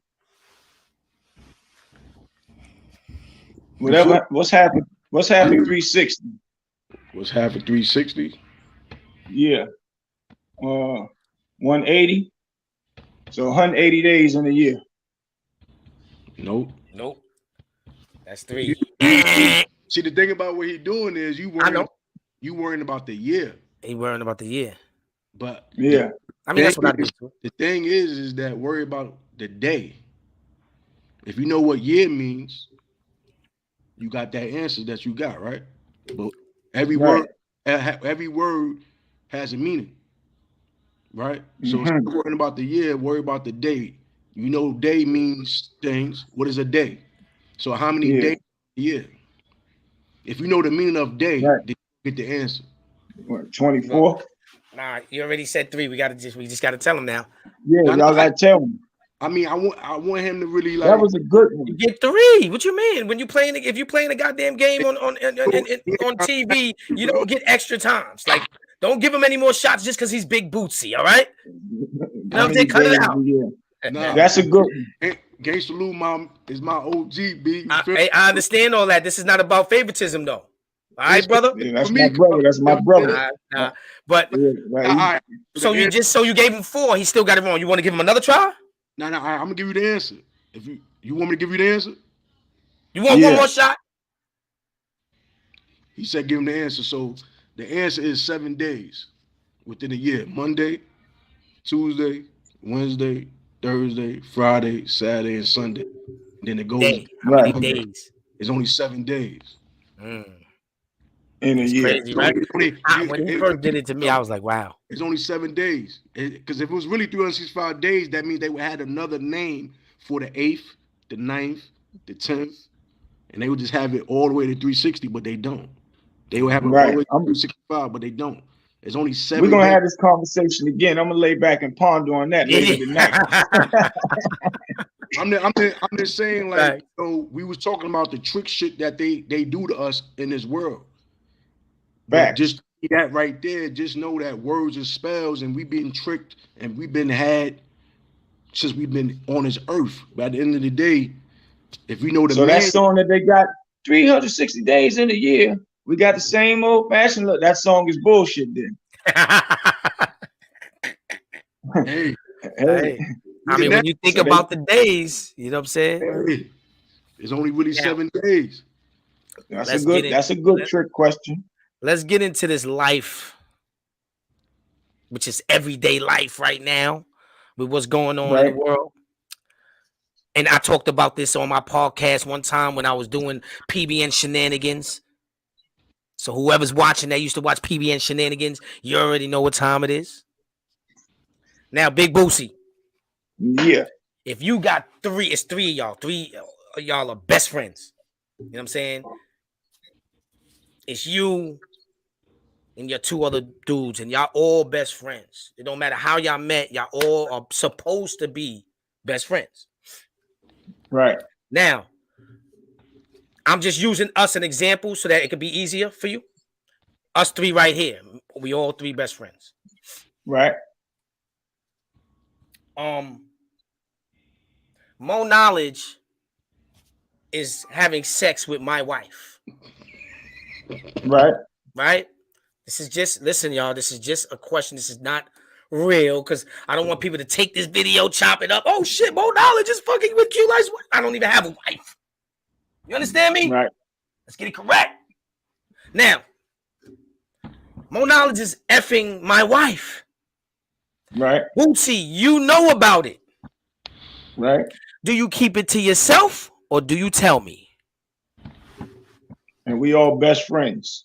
We all best friends now. Remember, and I gotta say this. Let's not think this has nothing to do with snitching. This is not with you telling police anything. You know what I mean? Fact. Right. Got nothing to do with this guy. Right. This is deal with exactly. What do you do? I'm gonna tell him. I'm gonna tell him. First of all, he fouled for doing that. If he do it to you, he'll do it to me. So if I catch him, I'm gonna tell him. Either you gonna tell him, or I'm gonna tell him. I'm gonna let him know that I'm gonna tell him. Okay. You answered the correct. I mean, it might not be correct for everybody, but I think that's the most best answer, loyal answer, because, and I'm gonna tell you why. Some people, when I first asked this question, this was like probably last year when I used to be on Instagram doing my shenanigans. And a lot of people was going with, nah, I ain't telling them, I'm staying out of that, because then if I tell him, then they both gonna be mad at me and this and that. But guess what? Or they said that I'm gonna lose that friend, the one that you told on, not told on like that, y'all. But you know what I'm saying? So I said, well, that means that you want, if Mo Knowledge is doing that, like you said, he could be doing that to you. You want to be friends with a disloyal motherfucker? So it doesn't matter if you lose him as a friend. You suppose we need to lose him. We need to get Mo Knowledge up out of here because he's fucking niggas' wives. Facts. And hanging with me every day. Right, hanging with you every day, in your face every day. You thinking we best friends, right? And in my book, if I got a best friend, I want to be able to tell my best friend, listen, I left my keys upstairs, man. Go upstairs and go in the house. Give you my keys. Go in the house and get my keys while my wife is in there. That's what I should be able to do. But being that I can't do that, you're not part of the team. We don't want a nigga like that part of the team. So yes, either he got to tell, or you're gonna, you know what I'm saying? You're gonna tell me, because it's like, yo, I don't want nobody like that around me. That's loyalty. That's loyalty. You know what I'm saying? Fact. Loyalty, my nigga. Because if he do it to him, he'll do it to me. And now on top of that, if you fucking my wife, nigga, you'll steal my money. You might take my life. I can't fuck with you, my nigga. Jasmine Watts, what's going on? Salute. But yeah, that's real shit. That's real shit. Facts. Mo. Next. For the record, man, next time you be the villain. Yo, Mo don't like Mo. Why you Mo think it's real life? This ain't real life. It wasn't really me. Look, it wasn't really me. Mo, you didn't, I don't even have a wife. And I be the good guy. I want to have a wife. I honestly, listen, honestly speaking, look, I'm drinking, y'all. Y'all can tell, right? I want to have a wife. I want a wife. I just don't have one yet. So Mo, it's okay, bro. Right. It's okay. And Bootsy ain't telling on you right now. He ain't gonna tell you that you whatever you doing. I mean, I don't know. You might be. I don't know what you doing behind my back. I don't know. Now that you're saying all that, what's going on with you, Mo? All right, So next trick question by Mo Knowledge. What up? Listen, hold on, everybody. Like, comment, subscribe. You know what I'm saying? Use that. Look at that finger. Hit that share button right now. It's not over. We got another little, maybe 15, 20 minutes with Big Bootsy, paid in full. We in the building. It's PBN Network, Positive Beats Negative. We bringing positive vibes to the neighborhoods and communities, man. You know my slogan is grind time, no demon time. I said it one more time. Grind time, no demon time. I got my brother Mo Knowledge with me. Shout out to Sha Rose. Shout out to the whole PBN. Anybody that is positive and deals with me and love me and I love you, you are PBN. Mo, what's your slogan?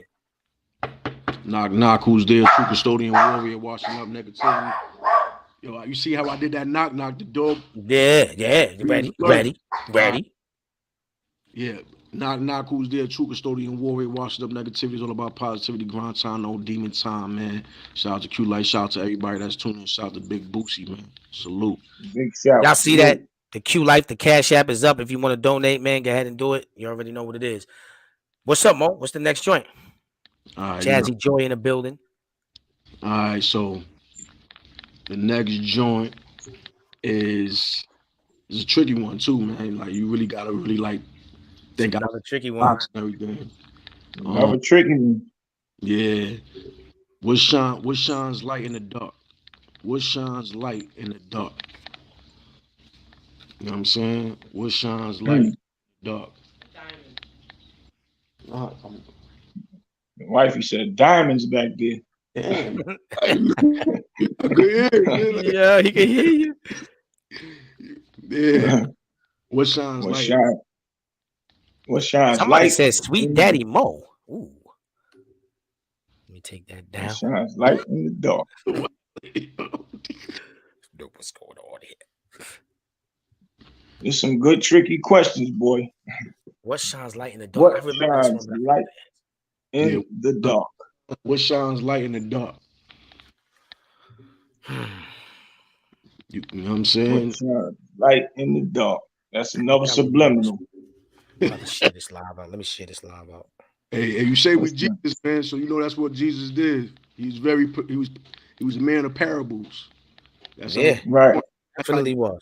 That's how he got his point across, so the ops won't know what he was talking about. At least the ones that had definitely. But yeah, what shines light in the dark? Yes, sir. What shines light in the dark?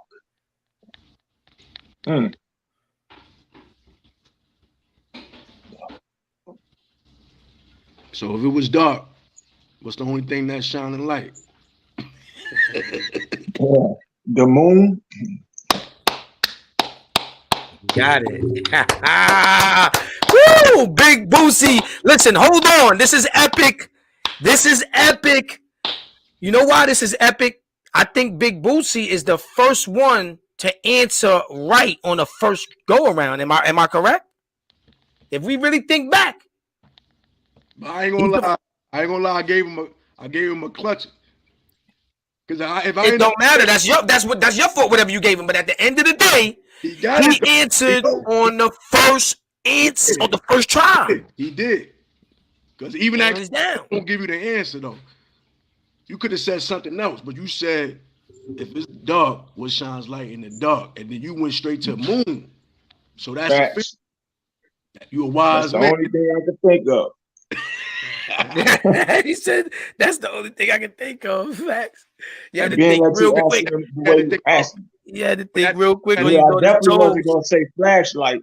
Some people. No, listen. You'll be surprised how many people that day when we was live said flashlight and lighter and all types of crazy shit. Yeah, means you had to think about that in your past, just in your own head, like, you know what I'm saying? Like, analyze the darkness when it's dark outside, like, you know what I'm saying?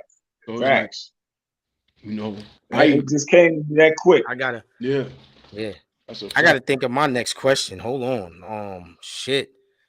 Damn, I ain't even think about my next question. That's something else. What we should give him? A relationship question type. What? But we just did that, really. You the relationship man. What? You the relationship guy. Hey, listen. It's all good. But if you don't got a question, I can give you a question. Hold on. And this is a question that I would know you would ask. You want me to text it to you? Yeah, text it to me. Don't do that to me. Text it to me. But because I was just thinking of some shit though, some street shit. Because a lot of people are going with this narrative of what snitching is and how you can't snitch and how you can snitch and all of this crazy shit. Yeah, people making their own rules up now. Making their own rules up, right? And they ain't even from the streets. They don't even know. And they'll talk to them, Boots. They don't even know. Like, first of all, I hate when you got a dude that's not even a street dude on the internet in a comment talking about that's telling or you don't even what you know about what you supposed to do and what you're not supposed to do anyway when you was never there. Right. So that's real shit though, Boosie. You're right. A lot of people ain't even now. If I like Mo's question, we're gonna do Mo's question. But I kind of got one here already, Mo. But hold on, let me see where you at. Where you at with it? What you sent me on WhatsApp? Yeah.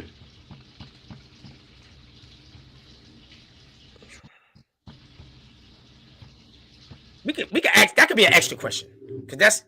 You know what I mean? That could be an extra question. We're gonna do that. But I'm gonna do that after this. No, we're gonna do it still after this one though. Yeah. So I want to know this, right?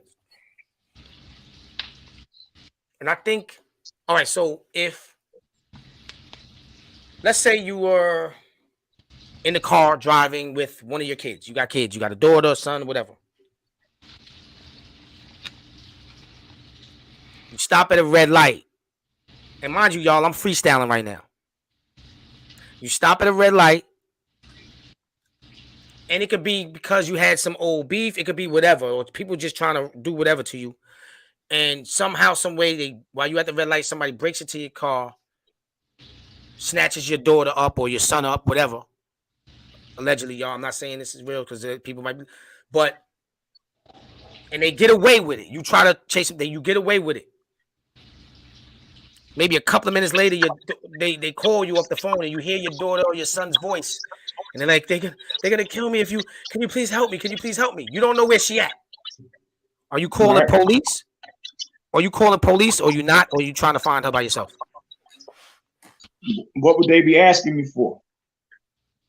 It doesn't matter. They got her. They telling you they're gonna kill her. Whether they asking you for whatever they asking you for, but you don't have what they asking you for. I don't have what they asking me for. And your daughter, this is your daughter or your son, like 7-year-old. No way. And you don't know where they at. You don't know where they at. They right. You don't know where they at.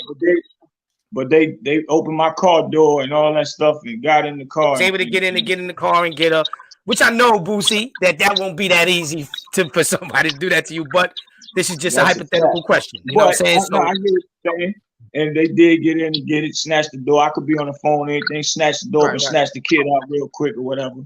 Right. And I don't know where they at. I'm calling the police. And I'm going to tell them where they grabbed her at. I'm not going to touch nothing. Make sure you get that DNA off of the back of the area where they was at. And it'll be easier for them to find them than me. I'll be the more time I wait calling myself trying to find out where they at and all that, and he ain't telling me nothing, the less time my daughter had to live. That's right. That's right. I like that question too, because it goes back before when you know when it happened to the family of Mitch, when when nephew got taken and everything, and he had to go on himself to try to find his nephew and all that. And I could just picture myself going back in time like, man, fuck the police, they not doing nothing. I'm gonna try to find my own nephew. You feel me? He not even worrying about calling police. He in them streets every single day trying to find his own family or his own little brother. You know what I'm saying? Right. Little brother, right? So it's like, but that's back then though. 23. You feel me? I'm sure that back then you would have had a different answer. You know what I'm saying?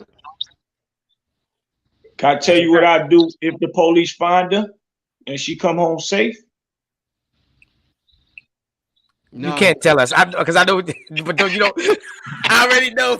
He look, that's how you know. It's like, he's like, no, he ain't gonna press charges. He gonna say, let them niggas go. What's understood need not to be. What's understood, right? We already know, Boots. We know what's up. Facts. We know what's up, man. But facts. But you answered it right. Like, and for anybody that's listening, whatever y'all want to think, y'all can think, because I'm doing the same thing too. That's my daughter. Real people are listening right now. That's my daughter, right? You can't do nothing about it. That has nothing to do with when it comes to that, your family. I don't got nothing to do with telling or being a snitch. If you was, that don't got nothing. What you gonna do then? You gonna let your daughter die? Right. So that means you being loyal to the code of the fucking streets. You understand what I'm saying? This is what I mean by positive beats negative. You being loyal to the code of the streets instead of your daughter. Niggas got it twisted. Motherfuckers got it twisted. So I don't want to hear nothing about, that's still snitching. Fuck that. Code of the streets. What? I'm loyal to the niggas that don't get. And then you don't tell the police. Then your daughter dies. Them niggas that's telling you shouldn't do that ain't gonna do shit for you or come help you when you mourning. They not coming to your house every day. Fuck out of here. And first of all, it's called technology. It'll take you forever trying to find, even if you know a hood that the nigga used to be in, he might not be there no more. You go in the hood asking questions and you fuck around, get yourself rocked to sleep. All that is stupidity. You got to think smart for your daughter. You put the police on it. They got walkie-talkies. They can walk shit down quicker. Yo, we just got so-and-so DNA over here. We on South and 3rd. It goes back to a dude that's over on whatever street. And they can talk it on the walkie-talkie and send somebody over there to go and get that nigga. Right. Easier. And it's not telling. Snitching is when you do a crime with somebody and you send them to jail so you don't go to jail to save yourself, even though you did it with that person. That's snitching, period. Right. So all that other stuff, them niggas is ignorant, man. And none of them is outside. None of them never even been in the position to snitch. And if they are in the position to snitch, they will snitch. What's the next question? Oh, look at him. He like, yeah, look, what's the next question? That's easy. That's I'm easy. ready. And for a record, this question, all these questions coincide to your history, bro. You feel me? That's facts. Facts. I'm saying? Yeah. the people understand the narrative, what you do, like, you know what I'm saying? That's the way how you doing it now. You feel me? So, you know, I salute you with the great answer. But this question, I ask you, and mind you, this is coming from somebody that I know is official. So this and they never, you know what I'm saying? So, like he said, that's like me with my. Here goes my situation, right? I got locked up when I did my 6 years. It was because I did it. I did the robbery. I did my time for it. So I'm good. I did a robbery with my co-defendant, which was somebody that he wasn't even really my friend like that. It was just, you know, we were younger, and he was somebody that I knew. I didn't know him. I didn't fuck with him like that, but I knew him from my hood. Yo, come on, we're gonna go touch this jokes real quick. Dude, we ran up on him, did some shit, boom, and I ran, went to the crib. He ran, went to the crib. Police knocking, breaking, coming in my door. My grandma's wouldn't let they, you know what I'm saying? I got the hammer under the pillow, sleeping with it, type shit. You hear me? He told on me. Street shit we did together. Then you told on me for no, like, that's snitching. Why you telling me? You could have. He got caught first. Why are you telling on me? That's telling. Right. Your daughter being. That's not telling. That's you. Don't want your daughter to die. That's what that is, nigga. That ain't. You can't label that as playing. It's called playing chess. Playing chess. There we go. And you maneuver the pieces the right way. You put them motherfucking soldiers out there, and at that time, the police is your soldiers that save your fucking daughter, your queen, your princess. Exactly. After you go get your princess back, you dismiss the police. Yeah. And then you send them pawns out there. Send them pawns out there after that, right? Right. Running with fake people, right? You know what I'm saying? But that's what's up. So, I mean, that's it. Unless you just want to go on, Mo, you got something else. You want to keep it live real quick for a little couple minutes, and then we up out of here. We're gonna say our prayers, and we're gonna get up out of here. You muted or something. To unmute your mic. The question is, oh yeah, the other one. That's right. My bad. I forgot, bro. I'm drinking. Chill out, relax. Be easy on me tonight, Mo. Relax. Why you doing that to me? Because I was saying, yeah, but Mo, come on, bro. Don't do that to me. All right, so look. Would you rather have more time in your life right now or more money? More time. He answered everything right. I could always make money. That's easy. If you got more time. So exactly. Facts. That was easy. That's why. Yeah, that was the easy one, Mo. I don't know what you was doing with that one. I knew everybody know that. I mean, it was an easy one, Mo. I didn't think it was good. Well, when it comes to somebody, I used to get a lot of money in the streets, and when it comes to getting money in the streets, we worrying about the what? We're not even worrying about time. We're worrying about the money. You know what I'm saying? Because you could go in a day, and that day, you're not even thinking about the time. You just worrying about the money, the customers. You feel me? Right. Like, and then time just go past. You get in the house like, it's already this time right now. Damn, but we was not worrying about the time. We didn't know about budgeting. We didn't know about time. Right, but I was getting that money. So right, that's then though. You asking them that question now. You think right. It's from both angles, back and into right now. At the end of the day, you know what I'm saying? That's the right answer. I know it's the right answer. You know what I'm saying? What you talking about? I never was with man. You feel me? You know what I'm saying? That wasn't a question from Mo Knowledge. I don't think that was somebody else sent you that. Fuck out of here. I don't like that question. I sent you that. I know you sent it to me. Yeah, you sent it to me, but that wasn't a good. I don't like that one. That thing coming from you. That was weak. That was weak. That's anybody would think. You the answer. No, it wasn't. You sent that to me to ask BOOTSIE that. Stop the bullshit, Mo. I felt like that answer would come. Why? So you trying to play me then? You trying to say that's for you? Like I would have answered something different. Fuck is you talking about? Why would I do that? Hey, yo, BOOTSIE, you see this shit? Live. He trying to fucking play with me, my nigga. So you mean to tell me that's a great question, Mo? It is a great question, but that wasn't for me. That was for you. No, it wasn't. That wasn't for me. You're gonna ask me right now at this age, positive beats negative. Do I want more money or more time? What you thought I was gonna say? Look, answer the real question that we all want to know. Is you positive or you negative? You heard? Is you positive or you negative? You started some shit. Big Boozy. Well, guess what? Is it negative? Guess what? I'm gonna answer it. Negative. Right. So let me answer that. Yeah. In everyday life situations, I'm positive. When it comes to the medical form, I'm negative. When it comes to tests, I'm negative. You know what I'm saying? Because let me tell y'all something. When you go to the doctor and you get tested for AIDS, you want to be motherfucking negative.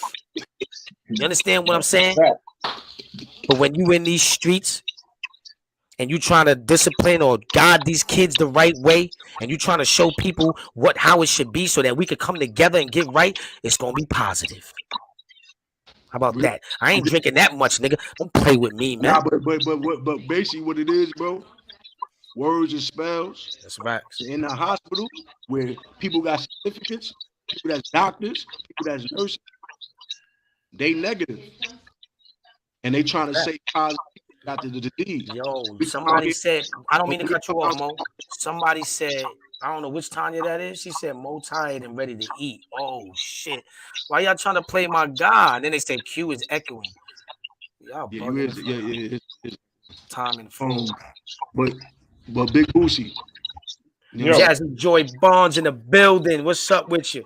But Big Boosie, when you come outside the hospital, you know what I'm saying? Everybody say, I'm positive, but the more we keep saying that, the more we basically saying from a mental health standpoint that we got a disease. So I'll be on somebody, man, I'm gonna stay dangerous, I'm negative. Okay. When you think about it like that, but for the people that and don't confuse the people though. Positive beats negative. Positive is beating negative because the disease is beating the ease. That's right. The positive is the disease, the negative is the ease. I'd rather be at ease than be still than be with the disease. You know what I'm saying? I'm gonna take that this off and be at ease instead of put the DI. You feel me? I'm gonna give you another way about positive and negative. Yeah. When a car don't start because of the battery, that's negative. Mm-hmm. I take some jumper cables from a positive battery and connect it to the negative battery and start that car up. Fact. Positive beat negative. Every time. Let's go. Positive beats negative all the time, you heard? Yes, sir. That's how you try to react some shit, you heard? That's a nobody trying to react some shit like that. You That's right. Me? That's right. Now, I'm gonna have to take that. I'm gonna take that and run with that. Look what Tanya said. Q, if you don't know which Tanya, you might want to put that red cup down. You heard? I know what Tanya. This is Tanya. This is our Tanya. This is Tanya. We know who it is, Tanya. We know it's you, Tanya. Why don't you pull up? You want to ask a question to Bootsy? Come on. Let's do it. I know what it is. Jazzy Joy. Jazzy Joy in the building. Salute. Listen, man, real quick. Salute to everybody in the panel right now. You are now tuned in to PBN Network. Positive beats negative is grind time, no demon time. We came to wash up negativity. If you are here right now for your first time, please subscribe to the channel. Like, comment, and share. We go live. When we go live, turn on the notifications because this is what we do. If you about positive vibes and you got kids and you want to guide the kids the right way, if you want to stop all the necessary gun violence, please come to this page right here and tune in. Tune in. We here. Support my brother, Big Bootsie. You know what I'm saying? Street Knowledge Podcast is out. You understand what I'm saying? Y'all know what it is. If you won't know about the Paid in Full movie, you better go watch it. I'm telling y'all right now. It's epic. It's an old school movie, but it's epic. When I say epic, it's epic. It's a real story about the streets of Harlem. You heard? Facts. Shout out to Dame Dash. Shout out to Cameron. Tell Cameron I need him. Tell him I need him. Yeah. And make sure they check out Honor Up movie as well. Stacey Dash, Styles P. Y'all want to shout out movies and all that. Shout out to Cream. Your boy Q Life is going to be in the movie Cream. It's going to be on Tubi. I don't know when it's airing yet. Don't ask me. I'm sorry. but I am hearing in that. I got like 2 major parts in that movie. It's going down. You understand what I'm saying? Salute to Dame. Yeah, definitely. Good looking, man.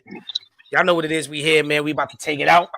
Unless Mo got anything else, because Mo always like to wait to the last minute. I'm used to that right now. Mo, you got anything you want to say? Any last things you want to say to Big Boosie? I knew it. I salute you, Big Boosie. Nah, I ain't even. Nah, I know. I'm just fucking with you. Come on, I'm just fucking with you, bro. Hey, if you want to put the last, the last thing, big man, we want to be remembered, big bro. I mean, I appreciate y'all having me, bro, and many more. We gonna stay chopping it up because there's a lot of topics all the time, man. Just me to remind niggas, like we was talking about earlier, stay working and don't never give up with what y'all doing. Don't never believe a Joe Budden type dude in life. This to the young cats out there. As you see, my projects, these are my projects behind me, right here. That's the Honor Up movie by Dame Dash and Kanye West. Hosted by me and my boy Blackface. This is one of my artists. Stay down till you come up. This is Dame Dash Losadas that I've done, hosted by me. Yes, that's Dame Dash, Culture Vultures. His book, I did the mixtape for that. So I'm just saying that to say, don't never stop doing what y'all doing, because those are just a few joints that I did throughout the years, and I'm still rolling and still coming up with concepts and things to do and stay relevant. You know what I'm saying? Right. So yeah, we're gonna have this conversation some more times, fellas. Yes, and big up and big respect to both of y'all, man. If y'all ever need me, call me. You already know. Yeah, we're gonna take it out like this before you leave, though, Bootsie, man. In the name of Jesus, Father God, we come to you today to ask you to forgive us for all our sins. We thank you for the food on our table, the clothes on our backs, and the roofs over our head. We ask you to put on our armor to protect us from all evil. Protect the young child out there, the adult out there that is probably going through drama, that's been through things, ups and downs. You got people that have diseases right now, cancer, whatever it is. Please heal them, Lord, because we know you are the healer of all healers. You're the most high. It doesn't matter what you are. It doesn't matter what you are, what religion you play. It's only one God, and we pray to you. We come to you in the mighty name of Jesus. Amen. Thank you. Amen, bro. Man, you already salute y'all. You already know. Y'all already know. PBN Network. Subscribe, like, hit that comment. You already know what it is, man. It's your boy Q Life Street Guy Turn Positive, and we out like that. Salute. Yeah.